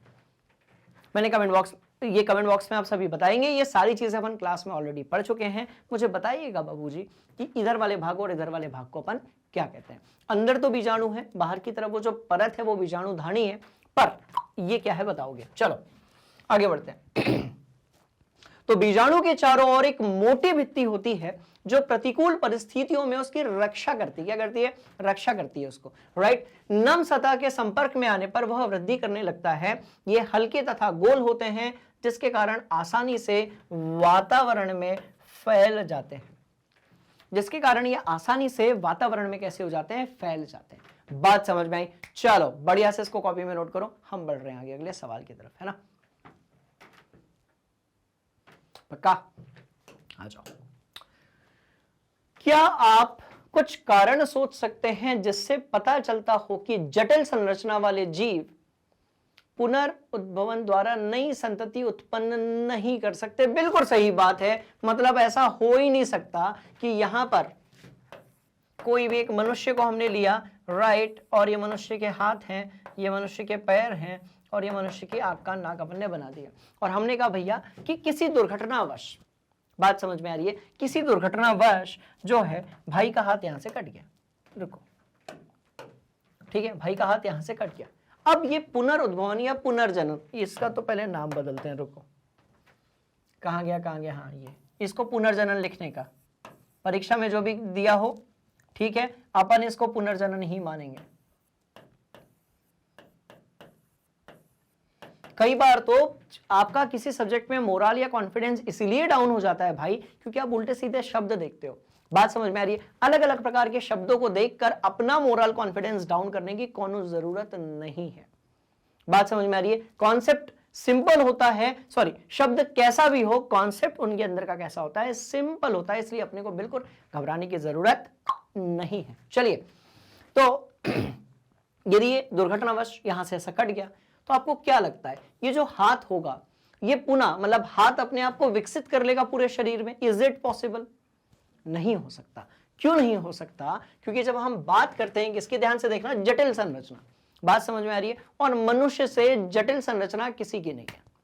मनुष्य की संरचना बहुत ज्यादा कैसी होती है? जटिल होती है। ध्यान से देखिएगा, तो जब हम बात करते हैं मनुष्य की, तो आप सोच कर देखो ना कि मनुष्य के अंदर अलग अलग प्रकार के अंग हैं और सबका बायोलॉजिकल और केमिकल जो कॉम्पोजिशन है, फॉर्मूला है, बनावट है, वो कैसी है? डिफरेंट है। अब मनुष्य के अंदर अलग अलग प्रकार के भैया अंग है। ध्यान से देखो आप, अलग अलग प्रकार की तो तंत्र हैं। पहले तो तंत्र हैं, जनन तंत्र है, बात समझ में आ रही है? फिर शारीरिक अस्थि ढांचा है, जय प्रक्रम वाले सभी तंत्र हैं, जिसमें वहन तंत्र आ गया जिसका हीरो दिल है, उत्सर्जन तंत्र है जिसका मेन खिलाड़ी दोनों किडनियां हैं, पाचन तंत्र है जिसमें मुख्य रूप से पाचन छोटी आंत यानी कि शुद्रांत में होता है, भैया श्वसन तंत्र है जिसके मेन खिलाड़ी जो हैं फेफड़े के अंदर की कूपिकाएं हैं। ये सब है कि नहीं है? अब इन सब की जो संरचना है वो अलग अलग है। दिल है, फेफड़े हैं, आंत है, दिमाग है कि नहीं बताओ, जल्दी बताओ, दिमाग है, कान है, भाई आंख है। आपको क्या लगता है, मतलब मानव शरीर जो है, राइट, इतनी सुपर मशीन है वो, मतलब कितनी सारी चीजें दिमाग के अंदर, शरीर के अंदर हमेशा चल रही होती हैं। आप सोच कर तो देखो, बात समझ में आ रही है? मतलब हार्मोन अपना काम कर रहे हैं, दिमाग आपका अपना काम कर रहा है। दिमाग काम कर रहा है कि नहीं कर रहा है? कर रहा है ना, बिल्कुल सही। कान, नाक, आंख सब कुछ काम कर रही है, कुछ नियंत्रण समन्वय है, कितनी सारी चीजें हैं, जनन तंत्र है, पाचन तंत्र है, भैया हाथ है, पैर है, और सबका आपस में सामंजस्य और समन्वय यानी कि तालमेल बना हुआ है। कहने का मतलब ये कि जो जटिल कोशी जीव होते हैं जैसे कि मनुष्य, इनमें इतने सारी चीजें, एक हाथ के अंदर वो बायोलॉजिकल चीज थोड़ी होगी, जैविक चीज थोड़ी होगी जिससे दोबारा से वो अपने आप को विकसित करके पूरा शरीर बना ले। और पूरा यदि शरीर बनेगा तो भैया ये सब भी बनेंगे। बात समझ में आ रही है? इसीलिए ये पॉसिबल नहीं है। एक कोशी में पॉसिबल है। कैसे है बताता हूं, ध्यान से देखना। अब आपके पास एक कोशी जीव है, चलो हमने कह दिया कि भैया आपके पास ये एक कोशी जीव है। लो, अब आपके पास ये एक कोशी जीव है तो इसमें होगा क्या? अरे बाबू, बीच में नाभिक होगा और यहां पर कोशिका द्रव भरा होगा, खत्म बात। एक कोशी जीव है ना, तो एक कोशिका, ये लो, ये लो, ये लो, ये लो। अब यदि आपने इसको बीच में से ऐसे कट कर दिया, ये लो, तो ये वाला भाग फिर से विकसित होकर, ध्यान से देखिएगा, ये वाला जो भाग है वो फिर से विकसित होकर क्या कर लेगा? अपने आप का पुनर्जनन कर लेगा। पर यदि हम जटिल संरचना की बात करेंगे, राइट, तो इतने सारे अंग तंत्र हैं, कैसे वो डेवलप होंगे? बात समझ में आ रही है? तो ध्यान से देखिएगा, इसलिए पॉसिबल नहीं है। चलो आते हैं, लिखेंगे क्या परीक्षा में, उस पर बात करते हैं। ठीक है जी, चलो। जटिल संरचना वाले जीवों में विशिष्ट कार्य करने के लिए एक विशिष्ट अंग होता है और अंग तंत्र होता है। बिल्कुल सही बात है। खाना पचाने के लिए पाचन तंत्र है, सोचने समझने के लिए दिमाग है, मेरुरज्जु है, प्रत्यावर्ती चाप के लिए मेरुरज्जु है, कितनी सारी चीजें हैं, राइट। अब ध्यान से देखो, जटिल संरचना वाले जीवों में विशिष्ट कार्य करने के लिए खास अंग और अंगतंत्र होता है।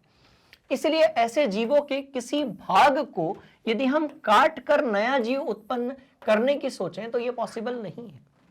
क्यों नहीं है? पॉसिबल ही नहीं। अभी अपन ने पूरा पढ़ लिया। एक हाथ को यदि आप काटोगे तो उसके अंदर, पहली बात तो हाथ को जैसे ही आपने आप काटा, यहां से आपने जैसे कट किया, राइट, अब ब्लड कौन लेकर आएगा यहां पे? आप जानते हो ना कि हमारा जो शरीर है वो अलग अलग प्रकार की कोशिकाओं से मिलकर बना है। यदि प्रत्येक कोशिका में जीवन चल रहा है, यदि प्रत्येक कोशिकाओं को ऊर्जा मिल रही है तो वो कोशिका जिंदा है। कोशिका जिंदा है तो ऊतक जिंदा है, ऊतक जिंदा है तो अंग जिंदा है, अंग यदि आपका जिंदा है तो इससे भैया अंगतंत्र जिंदा है, और अंगतंत्र यदि जीवित है तो इससे पूरा शरीर जीवित है। बात समझ में? अब आपने हाथ कट कर दिया, बाबू की हाथ याद में, जानू की याद में आपने हाथ ही कट कर दिया, पूरा जोर से ही कट कर दिया, निकल ही गया बाहर। अब बोलो, अब यहां पर ब्लड कौन लेकर आएगा कोशिका के अंदर? वो तो दिल है ना जो संभाले हुए है। दिल का मेन काम वही है, पूरे शरीर के अंदर के ब्लड, ऑक्सीजन लेकर जाने वाले ब्लड को पूरे शरीर में भेजना, और कार्बन डाइऑक्साइड वाले जो ब्लड है पूरे शरीर की कोशिकाओं से जो आ रहा है उसको वहां से निकाल के फेफड़े तक भेजना, वो दिल का काम है। उसको उसका काम करने दो।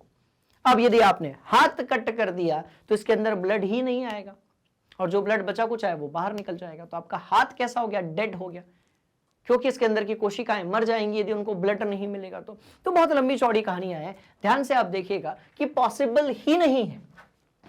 पुनर्उद्भवन विशिष्ट कोशिकाओं द्वारा संपादित होता है। इन कोशिकाओं के क्रम प्रसरण से अनेक कोशिकाएं बन जाती हैं।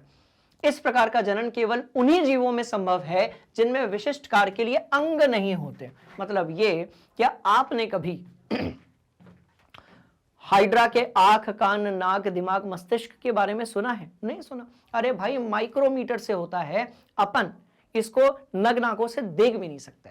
बात समझ में आ रही है? बढ़िया से शानदार वाला स्क्रीनशॉट लो और कॉपी में नोट करो, अपन आगे बढ़ रहे हैं, मजा आएगा। हरी अप, चलो ले लिया। हाँ जी, अगला सवाल करते हैं, पढ़िए और एक बार अपने से ट्राई कीजिए, बढ़ते हैं आगे। हरी अप, चलिए कर लिया होगा आपने ट्राई, और शानदार ये सवाल है, बढ़िया वाला रगड़ेंगे अपन इसको। देखो, कुछ पौधों को उगाने के लिए कायिक प्रवर्धन का उपयोग क्यों किया जाता है? कुछ ऐसे पौधे होते हैं जिन्हें उगाने के लिए कायिक प्रवर्धन जो है, राइट, सबसे पहले तो देख लेते हैं भैया ये क्या होता है, क्योंकि जैसा कि हम हमेशा करते हैं, क्वेश्चन का क्वेश्चन और रिवीजन का रिवीजन। बात समझ में आ गई? बोला यस सर। चलो, तो कायिक प्रवर्धन क्या होता है कि बहुत सारे ऐसे पौधे होते हैं जो बीज से नहीं उगते हैं। पता है वो किससे उगते हैं?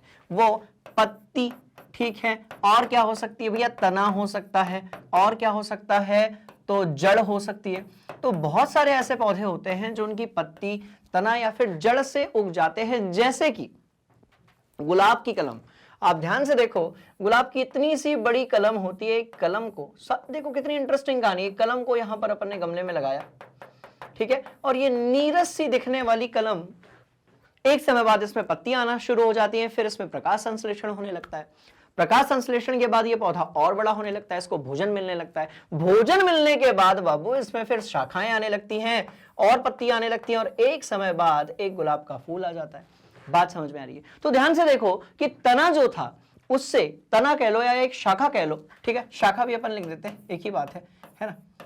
मुख्य शाखा को बेसिकली अपन लोग तना कहते हैं, तो तना कह लो या फिर आप शाखा कह लो, दोनों से ही, ठीक है, आप किसी गुलाब के पौधे को उगा सकते हो। मतलब कुल मिलाकर बात यह है कि कुछ ऐसे पौधे होते हैं जो बीज से नहीं उगते हैं। बात समझ में आई? कुछ ऐसे पौधे होते हैं जो बीज से नहीं उगते हैं, वो अपनी पत्ती, शाखा, तने, जड़, इन सब से जो है उगाए जा सकते हैं। और ये जो प्रक्रिया होती है, जैसा कि अपन लोगों ने पढ़ा था तरीके से, इसको हम लोग बोलते हैं कायिक प्रवर्धन। बात समझ में आई? अब क्या लिखा गया है देखते हैं। कुछ पौधों को उगाने के लिए कायिक प्रवर्धन के उपयोग निम्नलिखित कारणों से किए जा सकते हैं। ध्यान से देखिएगा, सबसे बड़ा फायदा क्या है?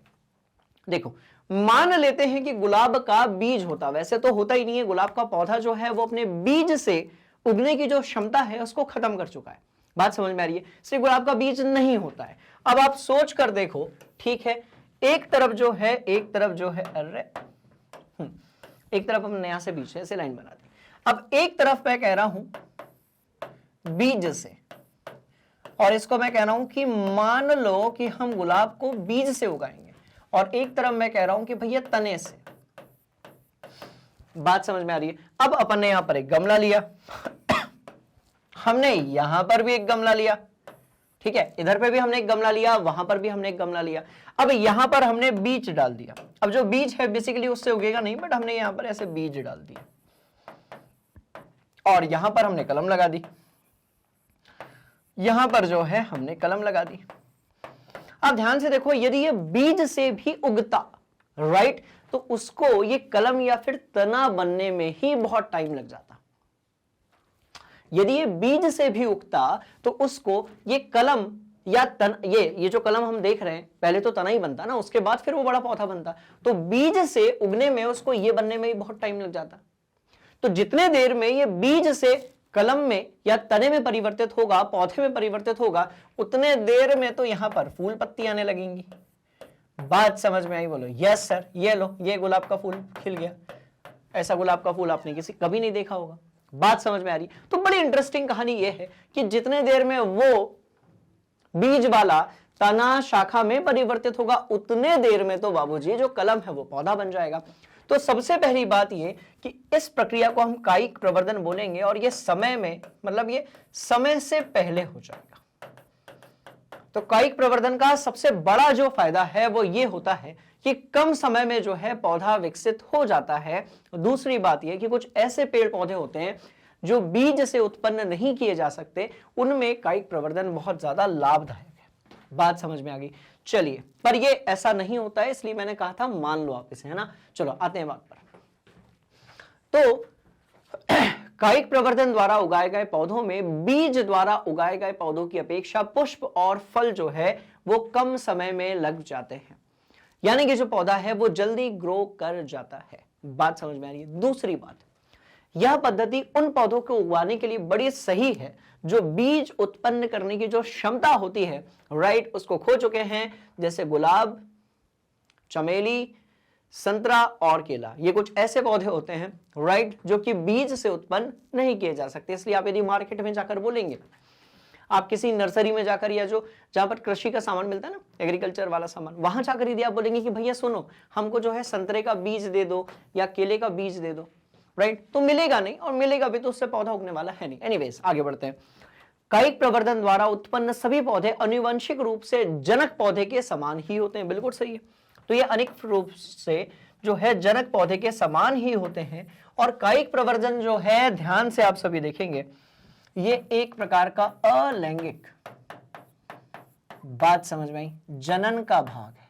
ये एक प्रकार से अलैंगिक जनन का भाग है। सिंपल सी कहानी है, इसको नोट किया जाए। हम बढ़ रहे हैं अगले सवाल की तरफ। Hurry up. ठीक, चलिए थोड़ा और आगे बढ़ेंगे, थोड़ा और मजे करेंगे। चलो, डीएनए की प्रतिकृति बनाना जनन के लिए आवश्यक क्यों है? बिल्कुल सही बात है। जब भी लैंगिक जनन, देखो डीएनए की प्रतिकृति जो है जनन के समय पर बनती है, ठीक। डीएनए की प्रतिकृति बनाना जनन के लिए आवश्यक क्यों है, इसको अपन थोड़ा सा देख लेते हैं। देखो,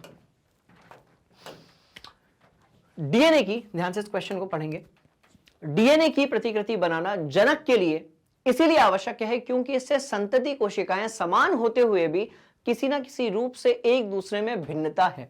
कुल मिलाकर यह है, राइट, कि जब किसी जनक से संतति कह लो या संतान कह लो, ठीक है जी, जब किसी जनक से संतति कह लो या फिर आप संतान कह लो, तो ना तो वो एग्जैक्ट सेम होनी चाहिए जैसा कि अलैंगिक जनन में होता है, और ना ही कुल भिन्न ऐसी होनी चाहिए। बात समझ में? ऐसा नहीं हो सकता कि भैया शेर में नर और मादा ने जो है निषेचन किया और नई जो संतति उत्पन्न हुई वो बंदर जैसी दिख रही है, ऐसा भी नहीं हो सकता। वो शेर जैसी होनी चाहिए, पर उसके पूरे जो गुणधर्म हैं, राइट, वो जनक जैसे नहीं होने चाहिए। शारीरिक बनावट तो वैसी होगी, पर एग्जैक्टली हाइट, हेल्थ, ये वो सब कुछ एग्जैक्ट नहीं हो सकता। मतलब ये कि जितनी विभिन्नताएं आएंगी, जितनी ज्यादा विभिन्नताएं आएंगी, राइट, उतना ज्यादा वो प्रकृति में सुरक्षित रहेगा। यदि जीव जंतु एक ही समान के रहेंगे तो प्रकृति में उनके टिकने की या बचे रहने की जो प्रोबेबिलिटी है, चांसेस हैं, वो कैसे हो जाएंगे? कम हो जाएंगे। बहुत ध्यान से देखिएगा, मस्त वाली कहानी है। चलिए, तो इसका मतलब डीएनए की प्रतिकृति बनाना जनक के लिए इसीलिए आवश्यक है क्योंकि इससे संतति कोशिकाएं, संतान की बात हो रही है, ठीक है, समान होते हुए भी किसी ना किसी रूप से एक दूसरे से भिन्न होती है। यही विभिन्नताएं जैव विकास का आधार है। तो ध्यान से देखिए, जितने वेरिएशन होंगे, राइट, उतने जल्दी जो है वो जैव विकास होगा, और उतने दिन तक वो जो स्पीशीज है या फिर वो जो प्रजाति है, राइट, वो बची रहेगी। ठीक, इंटरेस्टिंग कहानी।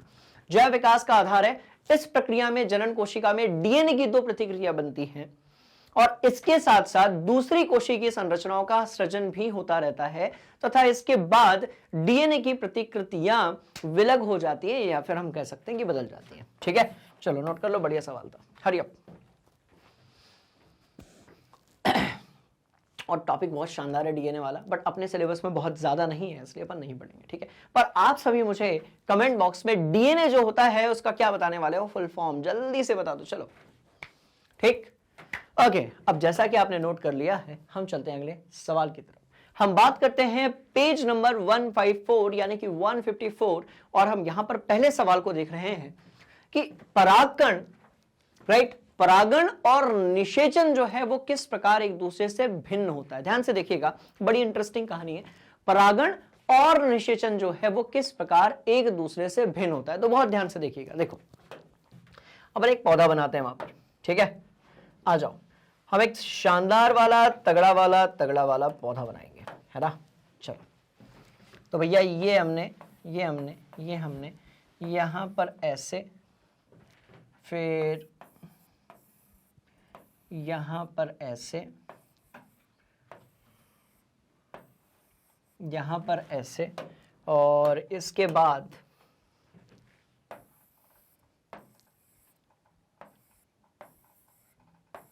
चलो इस तरीके से हमने यहां पर पौधा तो बना दिया। बात समझ में आई, बोलो यस सर। चलो इस कहानी को थोड़ा और आगे लेकर चलते हैं, हम इसमें वर्तिकाग्र बनाते हैं। क्या बनाते हैं, तो भैया हम इसमें बनाते हैं वर्तिकाग्र, राइट। तो इस तरीके से मैंने यहां पर जो है ऐसा, और इस तरीके से ये यहां पर ऐसा ऐसा ऐसा ऐसा, ये हमने बना दिया, और यहां पर कहीं पर क्या होगा, वर्तिकाग्र। बात समझ में आ रही है। अब यदि आप ध्यान से देखेंगे, right right right right right, तो आप देखेंगे, तो रुको जरा, अपन इसमें काम करते हैं, हम इसमें ना परागकण भी बना देते हैं। चलो, तो यहां पर और ये यहां पर ऐसा क्या होंगे, तो भैया यहां पर परागकोश होगा जिसके अंदर कौन सी चीज होगी, परागकण, जिसको हम कहते हैं कि जो नर जनन युग्मक जो है वो हो गया परागकोण, परागकोश के अंदर पे परागकण। ठीक, चलिए, तो अब आप मेरे को एक बात बताओ जो कि बड़ी इंटरेस्टिंग है और सिंपल भी है, कि ये जो वर्तिकाग्र है, राइट, ये वाला भाग जो है ये वर्तिकाग्र है, यहीं से जो है कौन एंटर लेता है भैया, परागकण एंटर लेता है। और ये जो अंड कोशिका यहां पर आप देख रहे हो, ये उस परागकण का क्या कर रही है, वेट कर रही है, क्योंकि जैसे ही परागकण जो रहेगा, ये जो अंड कोशिका है, बात समझ में आई, बोलो यस सर, अंड कोशिका से मिलेगा, जैसे ही परागकण जो है वो अंड कोशिका से मिलेगा, तो उस प्रक्रिया को हम क्या बोलेंगे, निषेचन। तो ध्यान से देखिएगा, परागकण का इस पॉइंट से लेकर यहां तक पहुंचने की जो प्रक्रिया है, बेसिकली हमने क्या किया हुआ है, उसको दो पार्ट्स में डिवाइड कर दिया। ध्यान से देखना कैसे, देखो, परागण का मतलब क्या होता है, परागकणों का पुंकेसर से लेकर वर्तिकाग्र, पुंकेसर से लेकर वर्तिकाग्र तक पहुंचने की जो क्रिया होती है, इसको हम लोग परागण कहते हैं। मतलब ये कि भैया ये पुंकेसर था, देखो ये कौन सी चीज थी, ये पूरा जो पार्ट था जिसके अंदर हम, जिसको हम क्या कह रहे हैं, परागकोश कह रहे हैं, राइट। तो ध्यान से देखिएगा, मस्त वाली बात, पुंकेसर से यहां से निकलकर इधर तक पहुंचने वाली जो प्रक्रिया है, मतलब कि परागकण का परागकोश से निकलकर वर्तिकाग्र तक पहुंचने की जो प्रक्रिया है, उसको बेसिकली हम लोग परागण कहते हैं। परागण में वो पहुंचा है, मिला नहीं है। बात समझ में आ रही है। मिलने की जो प्रोसेस होती है उसको हम फर्टिलाइजेशन यानी कि निषेचन कहते हैं, और पहुंचने की जो प्रोसेस होती है, क्लियर, उसको हम परागण कहते हैं। बात समझ में आ रही है, बोलो यस सर। खेल खत्म, अरे खेल ही खत्म हो गया, निपटा दिया अपन ने। बात समझ में आई। तो भैया ये पहुंचना, इसका मतलब क्या है, पहुंचना। बात समझ में आई। और इसका मतलब क्या है, मिलना।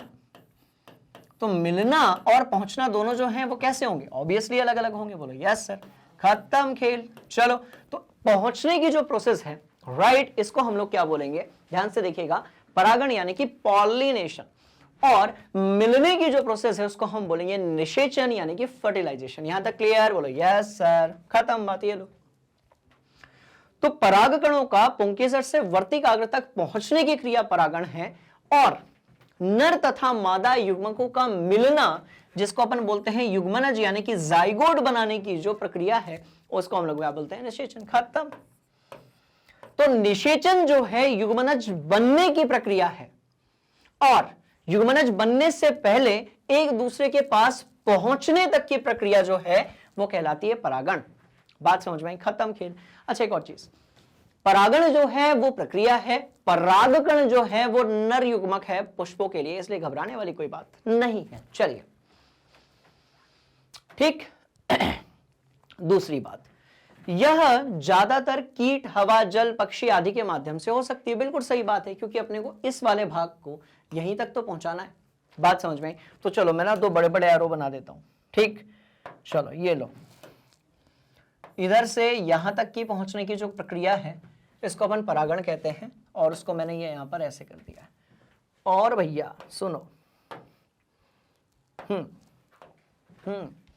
यहां से लेकर इधर तक पहुंचने की जो प्रक्रिया है उसको निषेचन कहते हैं। खत्म खेल। बात समझ में आई?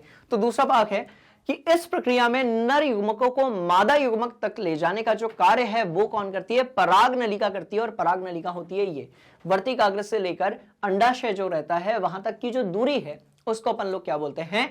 पराग नलिका बोलते हैं। राइट? यह क्रिया जो है वो निषेचन से पहले होती है, और यह क्रिया जो है वो परागण के बाद, ऑब्वियसली क्योंकि पूरे स्टेप जो है वो दो भाग में डिवाइडेड है। तो पहले क्या होगा? परागण होगा, और उसके बाद जो है वो क्या होगा? निषेचन होगा। बात समझ में आई? बोलो यस सर। खत्म खेल। नोट किया जाए, डायग्राम बना लो। ठीक, चलिए इस कहानी को थोड़ा और आगे लेकर चलेंगे। शुक्राशय और प्रोस्टेट ग्रोथ की क्या भूमिका होती है? ध्यान से देखिएगा, इन दोनों का काम क्या होता है। अभी सुनो, क्या इसके लिए अपने को पूरा नर जनन तंत्र बनाना पड़ेगा? बना लेते हैं, 1 मिनट तो लगेगा यार। चलो देखो, ठीक है।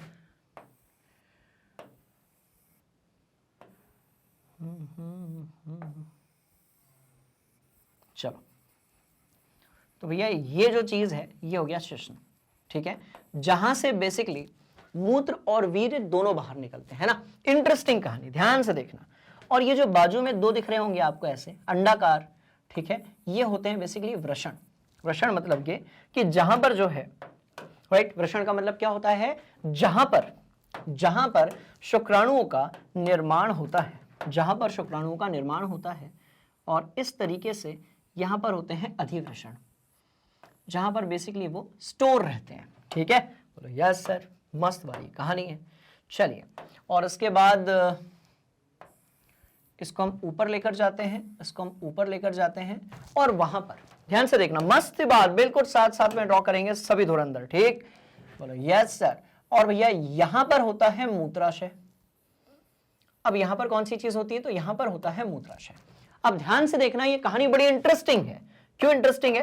क्योंकि यहां पर एक ऐसा रास्ता है जहां से दो चीजें एक साथ नहीं, अलग अलग जा सकती हैं। बात समझ में आ रही? पर एक ही रास्ते से दो चीजें आएंगी। कौन सी? तो एक तो आप सब जानते हो कि सर मूत्र जाएगा। चलो, तो ये तो मूत्र वाला भाग हो गया। एक तो आप जानते हो कि सर यहां से मूत्र जा सकता है। बात समझ में आ रही है? और यदि आप ध्यान से देखेंगे तो रुको, मुझे एक और चीज बनानी पड़ेगी, है ना। चलिए, तो यहां पर जो है, ओके, यहां पर जो है वो क्या होती है? तो यहां पर प्रोस्टेट ग्रंथि होती है, जिसे हम लोग पुरस्थ ग्रंथि कहते हैं। इसका काम क्या होता है ये सारी चीजें हम लोग अभी देख लेंगे। इसको मैं यहां से हटा देता हूं, 1 मिनट। इसको फिर से बनाना है अपने को, क्योंकि ठीक।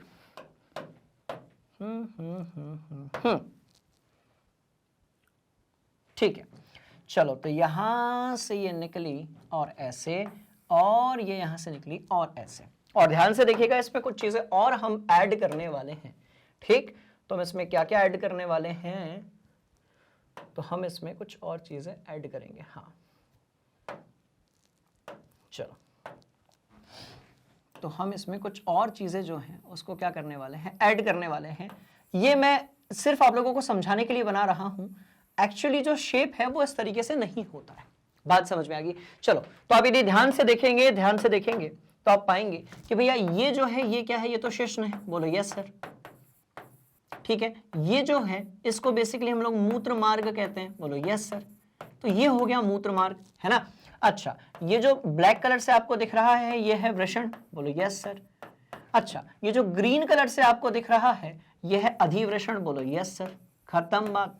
चलो, ये जो आपको नारंगी कलर से दिख रहा है, राइट, ऑरेंज कलर से दिख रहा है, ये बेसिकली क्या है?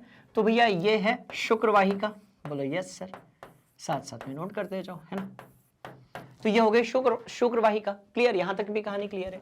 अच्छा, ये जो चीज है इसको हम लोग क्या बोलेंगे, तो ये हो जाएगा शुक्राशय, तो ये हो जाएगा शुक्राशय, या फिर इसको हम लोग वीर्यपुटिका भी बोलते हैं, दोनों नाम है इसके, राइट। तो ये शुक्राशय या फिर क्या हो गया, वीर्यपुटिका हो गया, बोलो यस सर। और भैया ये वाला जो भाग है ये तो मूत्राशय हो गया, ये तो आप जानते ही हो, ठीक है। और नीला वाला जो भाग है वो है पुरस्थ, जिसको हम लोग क्या बोलते हैं, पुरस्थ ग्रंथि है, जिसको हम लोग बेसिकली क्या बोलते हैं, जिसको हम प्रोस्टेट ग्रोथ बोलते हैं, प्रोस्टेट, जिसको हम क्या बोलते हैं, प्रोस्टेट ग्लैंड। बात समझ में आ रही है। अब ध्यान से देखना कहानी क्या है, देखो। अब आप मुझे एक बात बताओ, वीर्य का बाहर निकलना जैव प्रक्रम है या फिर मूत्र का बाहर निकलना जैव प्रक्रम है? तो आप सभी बोलेंगे कि सर जैव प्रक्रम बेसिकली वो प्रोसेस होती है जो निरंतर, मतलब जन्म से लेकर मृत्यु तक शरीर के अंदर चल रही होती है, ऐसी प्रक्रियाओं को हम लोग जैव प्रक्रम कहते हैं। बात समझ में आ रही, मतलब ये कि श्वसन हो गया, वहन हो गया, उत्सर्जन हो गया और पोषण हो गया, जिसमें पाचन तंत्र आता है बेसिकली। अब यहां से यदि मूत्र बाहर निकल रहा है, ठीक है, यहां से देखो, हमेशा निरंतर हमारे शरीर के अंदर उपापचय की प्रक्रियाएं होते रहती हैं, हमारे शरीर के अंदर मेटाबॉलिक प्रोसेस हमेशा चल रही होती है, इसलिए निरंतर हमारे शरीर के अंदर मूत्र बन रहा होता है, क्योंकि ब्लड के अंदर के यूरिया को बाहर निकालना बहुत ही जरूरी है। तो हमेशा हमारे शरीर के अंदर मूत्र बन रहा होता है। बात समझ में आ रही है। तो सामान्यतः यहां से मूत्र बाहर जाता है, पर जब, बात समझ में आई, जब लैंगिक उत्तेजना होती है और वीर्य को बाहर निकलना होता है, या तो योनि के अंदर, या फिर ये समझ लो कि वीर्य का जब भी स्खलन होना होता है, बात समझ में आई, तो उस टाइम पर ये जो पुरस्थ ग्रंथि है ये अपने आप को जकड़ लेती है। ये क्या कर लेती है, ये जकड़ लेती है, ये अपने आप को बंद कर लेती है ऐसे। तो ये वाला जो रास्ता है ये ब्लॉक हो जाता है। इसीलिए किसी एक समय पर वीर्य और मूत्र जो है वो एक साथ बाहर नहीं निकल सकता शिश्न के अंदर से। ध्यान से इसको दिमाग में फिट करिएगा, राइट। जब मूत्र बाहर निकल रहा होगा तो वीर्य बाहर नहीं निकलेगा, जब वीर्य बाहर निकलेगा, राइट, तो मूत्र बाहर नहीं निकलेगा। और ये जो स्विच है इसका काम कौन करता है, राइट, इसको हम कहते हैं प्रोस्टेट ग्लैंड, यानी कि पुरस्थ ग्रंथि। यहां तक की कहानी क्लियर, बोलो यस सर। अब देखो भैया, जो वृषण है बेसिकली इसके अंदर किस चीज का निर्माण हो रहा है, शुक्राणुओं का निर्माण हो रहा है। अब जो शुक्राणु है बेसिकली वो क्या है, नर युग्मक है, पर शुक्राणुओं को इधर तक पहुंचाने के लिए एक माध्यम की जरूरत है। बात समझ में आई। तो शुक्राणु यहां से निकला, ध्यान से देखना, शुक्राणु जो है वो ये यहां से निकला, ये यहां से निकला, ऐसा शुक्राणु जो है यहां से निकला, इधर तक पहुंचा। पर क्योंकि आप जानते हो कि जो शुक्राणु है वो बेसिकली एक जीवित कोशिका है, इसीलिए उसको एक तरल माध्यम चाहिए। बात समझ में आई। तो शुक्राणु को क्या क्या चाहिए, शुक्राणु को क्या चाहिए, ध्यान से देखिएगा, शुक्राणु को क्या चाहिए, शुक्राणु को क्या चाहिए, ध्यान से देखिए। क्योंकि इस शुक्राणु को यहां से निकाल के अपने को, बात समझ में आ रही है, जो गर्भाशय की ग्रीवा है मादा जनन तंत्र में, वहां तक पहुंचाना है। तो बेसिकली शुक्राणु को क्या चाहिए, तो सबसे पहले तो भैया एक तरल माध्यम चाहिए, बोलो यस सर। तो सबसे पहले एक तरल माध्यम चाहिए, ठीक है, चलो, तो सबसे पहले तरल माध्यम चाहिए। दूसरी बात ये कि पोषण चाहिए, बोलो यस सर, ठीक है। तो तरल माध्यम चाहिए और पोषण चाहिए। तो शुक्राणु सिर्फ यहां से अकेला नहीं पहुंचेगा, शुक्राणु को ये जो तरल माध्यम और पोषण है ये कौन देता है, ध्यान से देखिएगा, शुक्राणु को ये जो माध्यम ये देता है वीर्य। बात समझ में आई। तो वीर्य के अंदर शुक्राणु के साथ साथ में बहुत सारे प्रोटीन, बहुत सारी चीजें होती है, मैं ऑलरेडी टॉपिक वाइज में पढ़ा चुका हूं, देख लेना आप लोग एक बार वीडियो, ठीक है। तो भैया शुक्राणु को चाहिए तरल माध्यम के साथ साथ पोषण भी, शुक्राणु को चाहिए तरल माध्यम और कौन सी चीज, पोषण। तो ये कौन देता है, उसे वीर्य देता है। और ये वीर्य कहां पर बनता है बेसिकली, ध्यान से देखिएगा, तो भैया वीर्य बनता है किन कौन सी चीजों से, ध्यान से देखना, ठीक। ये तीन चीजें निर्माण करती हैं किसका, वीर्य का। देखो, एक तो वीर्यपुटिका, बोलो यस सर, ठीक। दूसरा जो है पुरस्थ, बोलो यस सर। और तीसरा जो है शुक्राणु। बात समझ में आई? तो इन सब से निकलने वाली जो चीजें होती है वो निर्माण करती हैं वीर्य का। बात समझ में आई? और साथ साथ में ये एक प्रकार का स्विच है जो मूत्र और वीर्य को एक साथ बाहर निकलने से रोकता है। चलो, तो पूरी प्रोसेस निपटा डाली हमने। सिंपल सा क्वेश्चन पूछा गया था, हमने पूरी कहानी समझ ली। इससे पता है क्या होगा? रिवीजन। आ जाओ, ठीक है। तो अब ध्यान से देखेंगे यदि आप, तो पाएंगे कि भैया प्रोस्टेट तथा शुक्राणु अपने स्त्राव शुक्र वाहिका में डालते हैं। बिल्कुल सही है, वो शुक्र वाहिका हो गई, ठीक है, जिससे शुक्राणु एक तरल माध्यम में आ जाते हैं। इसके कारण इनका स्थानांतरण जो है वो सरलता से हो जाता है। देखो, यदि तरल माध्यम नहीं होता, शुक्राणु यहां से निकलता, शुक्राणु जो है वो क्या है, बेसिकली एक कोशिका ही तो है, बहुत छोटी होती है। तो शुक्राणु यदि यहां से निकलता और तरल माध्यम नहीं होता, ठीक, तो वो दीवालों से टकराता, ये जो शुक्र वाहिका है इसकी दीवालों से टकराता और हो सकता है कि मर भी जाता, खराब भी हो जाता। मतलब शुक्राणुओं को प्रॉपर यहां से बाहर निकालने के लिए अपने को एक तरल माध्यम की जरूरत होती है। बात समझ में आई? और ये तरल माध्यम जो है इसको अपन वीर्य कहते हैं, जिसके अंदर ये बहुत सारी चीजें होती हैं। क्लियर है कहानी? बोलो यस सर। चलिए, तो वीर्य जो है वो क्या करता है, क्या करता है, क्या करता है? एक तो माध्यम प्रोवाइड करता है और दूसरा जो है पोषण प्रोवाइड करता है। तो यही सवाल पूछा गया है कि शुक्राशय और प्रोस्टेट ग्रोथ की क्या भूमिका है, या फिर आप कह लें कि शुक्राशय या प्रोस्टेट ग्रंथि जो है इसकी क्या भूमिका होती है। तो आप शॉर्ट में से ये लिखेंगे कि ये जो है स्थानांतरण के लिए एक सरल माध्यम प्रोवाइड करते हैं और साथ में जो है भैया पोषण भी प्रोवाइड करते हैं। खत्म, नोट किया जाए, हरी अप। ठीक, चलिए, यदि ये कहानी क्लियर है तो हम, अच्छा एक और चीज, वृषण जो है वो शरीर से बाहर होते हैं ताकि तापमान उनको 2 से 3 डिग्री कम मिल सके, जिसके कारण शुक्राणुओं का बढ़िया तरीके से क्या हो सके, तो निर्माण हो सके। ज्यादा तापमान में शुक्राणु अच्छे क्वालिटी वाले नहीं बनते हैं, ठीक है। और अधिक जानकारी के लिए एक मूवी थी, राइट, विकी डोनर, वो भी आप देख सकते हो। उसमें शुक्राणु कैसे हेल्दी होते हैं इसके बारे में काफी चीजें बताई गई हैं, ठीक है। चलिए, ठीक, और एक मूवी भी है, एक पूरी मूवी है शुक्राणु के ही नाम से, वो भी आप देख सकते हो। और ऐसी बहुत सारी मूवी हैं जो अवेयरनेस के लिए बनाई जाती हैं, राइट, जिसमें एक डॉक्टर अरोरा जो वेब सीरीज है वो भी है। तो ये वो सारी चीजें हैं जहां पर बेसिकली थोड़ा एंटरटेनमेंट के साथ में शुक्राणु के बारे में, निषेचन कह लो आप, ये इन सारी चीजों के बारे में बताया गया है, ठीक है। चलिए आगे बढ़ेंगे हम लोग। अगला सवाल क्या कहता है? अगला सवाल कहता है कि भैया यौनारंभ के समय पर लड़कियों में कौन कौन से परिवर्तन दिखाई देते हैं? देखो, बिल्कुल सही बात है, ये तो आप जानते हो, राइट, कि ये बेसिकली कब 13 से लेकर 14 साल से, बात समझ में आ रही है? देखो, 13 से 14 साल से लगभग 55 साल तक, ध्यान से देखिएगा, ठीक है। मतलब सीधी सीधी सी बात ये कि ये वो समय होता है जब किसी सामान्यतः किसी मादा में अंडाणु का निर्माण होता है। मतलब 13-12 साल के पहले तक अंडाणु का निर्माण नहीं होता है और 55 साल के बाद भी सामान्यतः ऐसा होता है कि अंडाणु का निर्माण नहीं होता है। तो इसी को हम ये कह सकते हैं, ठीक है, कि ये जो समय होगा इसको हम बोलेंगे अंडाणु निर्माण, राइट, बोलो यस सर, परमाणु निर्माण काल। तो बेसिकली मस्त ये कहानी है कि भैया ये वो समय होता है जब अंडाणु का क्या हो रहा होता है, निर्माण हो रहा होता है। मतलब यही वो समय होता है जब निषेचन हो सकता है मादा के शरीर के अंदर। बात समझ में आ रही है?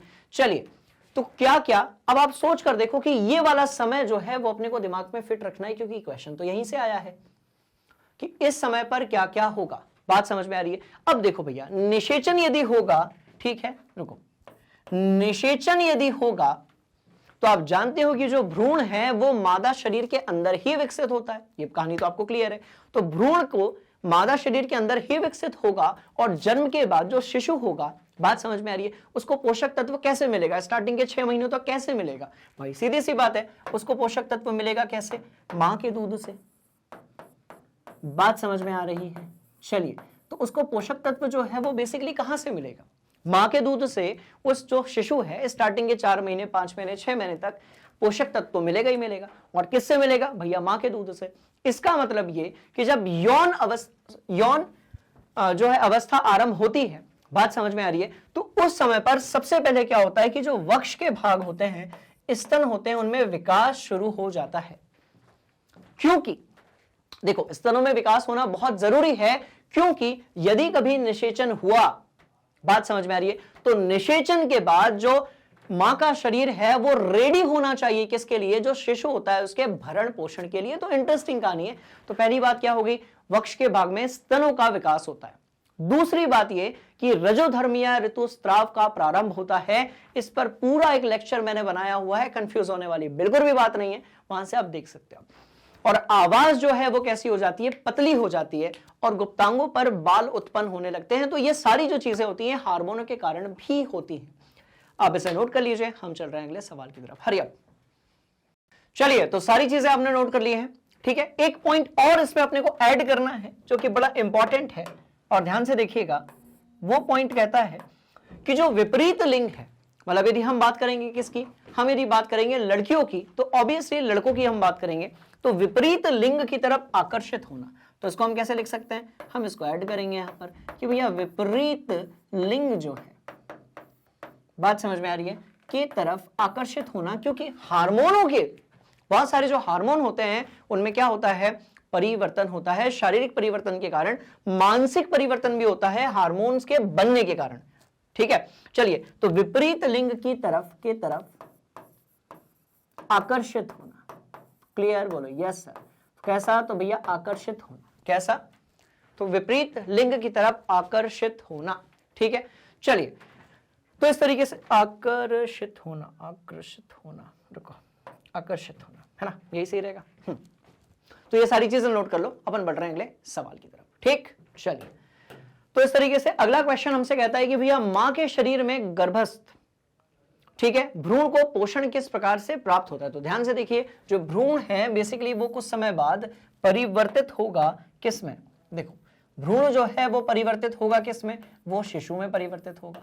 और जैसा कि आप पूरी प्रोसेस जानते हो कि भ्रूण का शिशु में जो परिवर्तन होता है, राइट, ये गर्भाशय के अंदर होता है, जिसे हम लोग बच्चेदानी भी कहते हैं, ठीक है। पहले तो प्रोसेस समझ लेते हैं। देखो, तो पहली प्रोसेस तो ये है कि भैया एक तरफ शुक्राणु है, बोलो यस सर, एक तरफ जो है अंडाणु है, बोलो यस सर। शुक्राणु और अंडाणु आपस में मिलते हैं और निर्माण किसका करते हैं, तो भाई युग्मनज का करते हैं, बोलो यस सर, युग्मनज का करते हैं, ठीक है। युग्मनज जो होता है वो किस में परिवर्तित हो जाता है, भ्रूण में, जिसे हम लोग फीटस कहते हैं, राइट। तो ये भ्रूण में परिवर्तित हो जाता है, और भ्रूण जो होता है वो फिर किस में परिवर्तित हो जाता है, जो भ्रूण है वो परिवर्तित हो जाता है शिशु में। क्लियर है, बोलो यस सर। अब ध्यान से देखो कि यदि एक सिर्फ दो कोशिकाएं, एक अंडाणु और एक जो है शुक्राणु, सिर्फ दो ही कोशिकाएं मिलकर भ्रूण बना रही है, और वो जो भ्रूण है फिर वो परिवर्तित हो रहा है शिशु में, बात समझ में आ रही है, फिर वो परिवर्तित हो रहा है शिशु में। ये वो प्रक्रिया है जिससे हम सबकी जो है उत्पत्ति हुई है, जिससे मानव जाति जो है उसकी बेसिकली क्या हुई है, उत्पत्ति हुई है, जीव जंतुओं की उत्पत्ति हुई है। तो अब आप मुझे बताइए कि जो शिशु है, राइट, अब ये शिशु के अंदर बेसिकली वो हर जैव प्रक्रम हो रहा है जो आपके और हमारे अंदर हो रहा है। मतलब ये कि भैया इसका भी दिल धड़क रहा है, यहां पर रेस्पिरेशन भी हो रहा है, यहां पर जो है पाचन भी हो रहा है, यहां पर जो है देखो इसके अंदर आप सोच कर देखो कितनी इंटरेस्टिंग ये कहानी कि एक युग्मनज से इसके अंदर हड्डियां बन गई, आंखें बन गई, कान बन गए, और शरीर के सारे जो अंग थे वो बन गए। कहने का मतलब कहानी बड़ी कैसी है, इंटरेस्टिंग है, बहुत ध्यान से देखिएगा, ठीक। तो ये जो शिशु है इसको चाहिए क्या, पोषण, और ये मिलता है किससे, ध्यान से देखिएगा, भ्रूण को मां के रुधिर से ही मिलता है। मतलब जो ब्लड है अंतरा के माध्यम से, किसके माध्यम से, तो भैया जो प्लेसेंटा होती है उसको अपन लोग क्या बोलते हैं, अंतरा बोलते हैं कि नहीं बोलते, बात समझ में आई। तो देखो वही लिखा हुआ है, ठीक। तो भ्रूण को मां के रुधिर से ही पोषण मिलता है, और इनफैक्ट भ्रूण के अंदर यदि कोई अपशिष्ट पदार्थ बन रहा है तो वो भी ब्लड के माध्यम से ही मां के शरीर में पहुंचता है, बात समझ में आई। तो जो भ्रूण है उसको मां के रुधिर से ही पोषण मिलता है।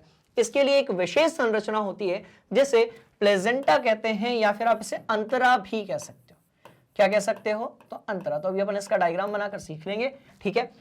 यह एक तश्तरी नुमा संरचना है जो गर्भाशय की भित्ति में धसी होती है। इसमें भ्रूण की ओर के ऊतक में प्रवर्ध होते हैं। क्या होते हैं, तो भैया बहुत सारे प्रवर्ध होते हैं। मां के ऊतकों में रक्त स्थान होते हैं जो प्रवर्ध को आक्षेदित कर देते हैं। यह मां से भ्रूण को ग्लूकोज, ध्यान से देखिएगा, मां से भ्रूण को ग्लूकोज, ऑक्सीजन एवं अन्य पदार्थों के स्थानांतरण का काम करते हैं। बात समझ में आई? चलिए दूसरी कहानी। विकासशील भ्रूण द्वारा अपशिष्ट पदार्थ उत्पन्न होते हैं जिनका निपटान उन्हें प्लेजेंटा के माध्यम से मां के रुधिर में स्थानांतरण द्वारा होता है। तो एक डायग्राम यदि हम बनाएंगे तो शायद हम और भी ज्यादा तरीके से, अच्छे तरीके से समझ सकते हैं। चलो तो एक मोटे मोटे तौर पे मैं डायग्राम बना देता हूं, है ना। चलो आ जाओ। तो जैसा कि आप जानते हो कि ये इस तरीके से उल्टे नाशपति के जैसा, ठीक है, उल्टे नाशपति के जैसा यहां पर ये गर्भाशय का, ये गर्भाशय जो है, राइट। बोल यार डायग्राम थोड़ा सा धोखा दे रहा है, रुको रुको, ऐसा ऐसा और ऐसा और ऐसा, ये तो कर ही लोगे, बोलो यस सर। और रुको, ऐसा और रुको, और रुको रुको रुको रुको रुको रुको, यस। और ये हो गई बेसिकली ग्रीवा, ठीक है, और ये हो गया बेसिकली, ठीक है, योनि मार्ग। चलिए तो इस तरीके से जो है हम सारी चीजें बना देते हैं। ध्यान से यदि आप देखेंगे तो आप पाएंगे कि भैया यहां पर जो है अंडाणु है, बोलो यस सर, ठीक। आप ध्यान से यदि देखेंगे तो आप पाएंगे कि ये वाला जो एरिया है, ओके, ये जो पीले कलर से बना हुआ है, ये बेसिकली अंडवाहिना है, वाहिनी है, जिसको हम लोग फैलोपियन ट्यूब कहते हैं, ओके। तो ये फैलोपियन नली यानी कि अंडवाहिनी है। निषेचन यहीं पर होता है।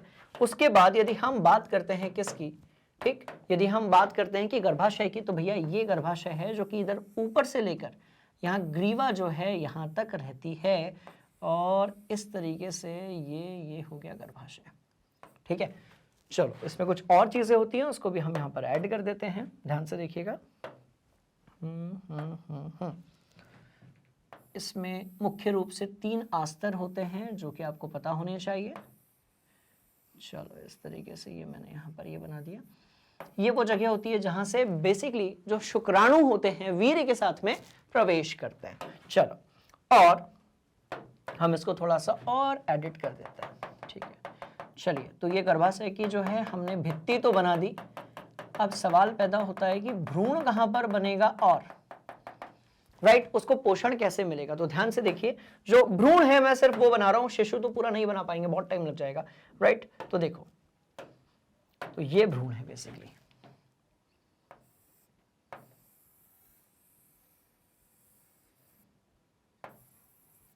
ठीक। ये जो है ये क्या है, तो भैया ये हो गया भ्रूण,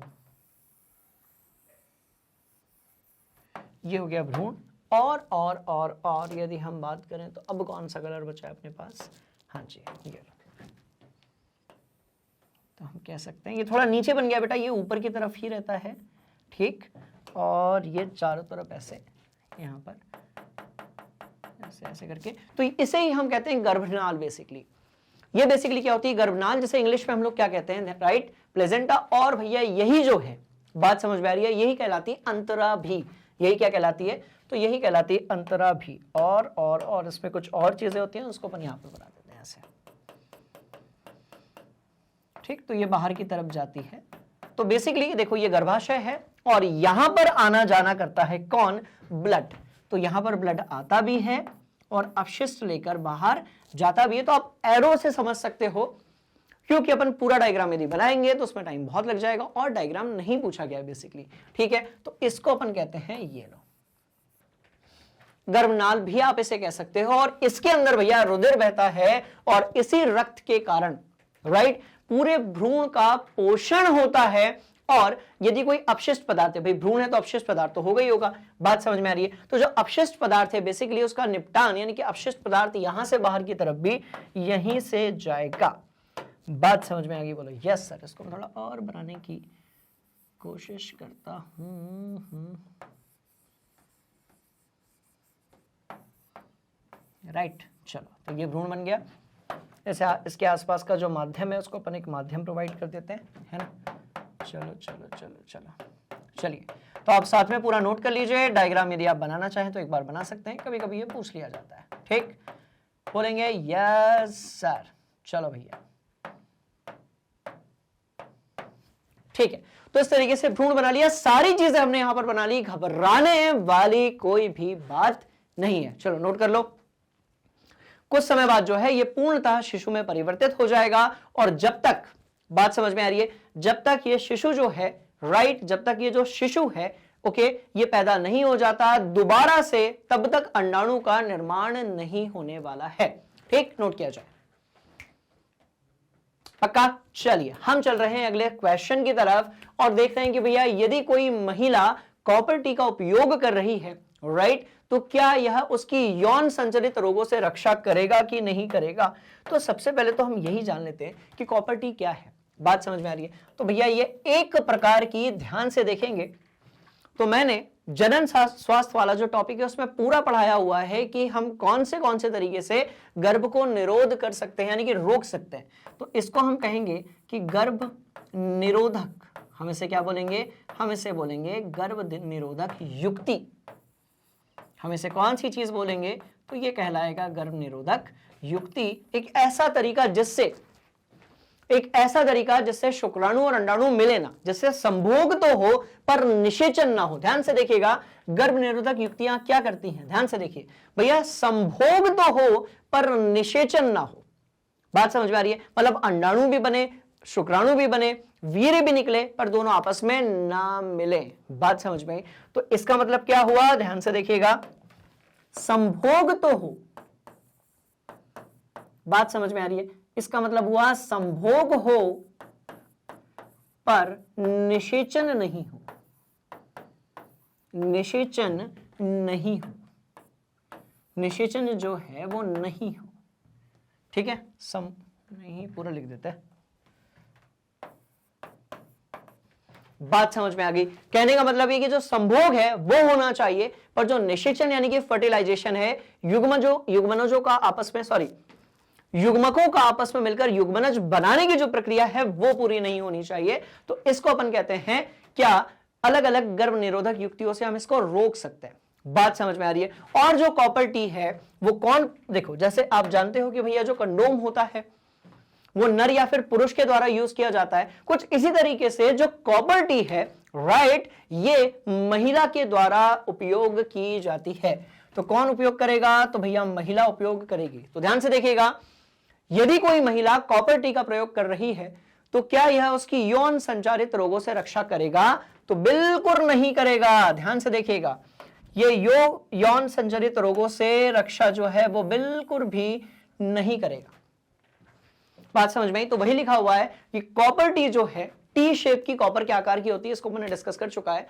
कॉपर टी का प्रयोग महिला की यौन संचारित रोगों से रक्षा नहीं करेगा, क्योंकि यह विधि नर तथा मादा के बीच, ध्यान से देखिएगा, क्योंकि यह विधि नर तथा मादा के बीच, ध्यान से देखिए, क्योंकि यह विधि नर तथा मादा के बीच शारीरिक संबंध स्थापित करने में कोई बाधा उत्पन्न नहीं करती है, केवल गर्भधारण रोकती है।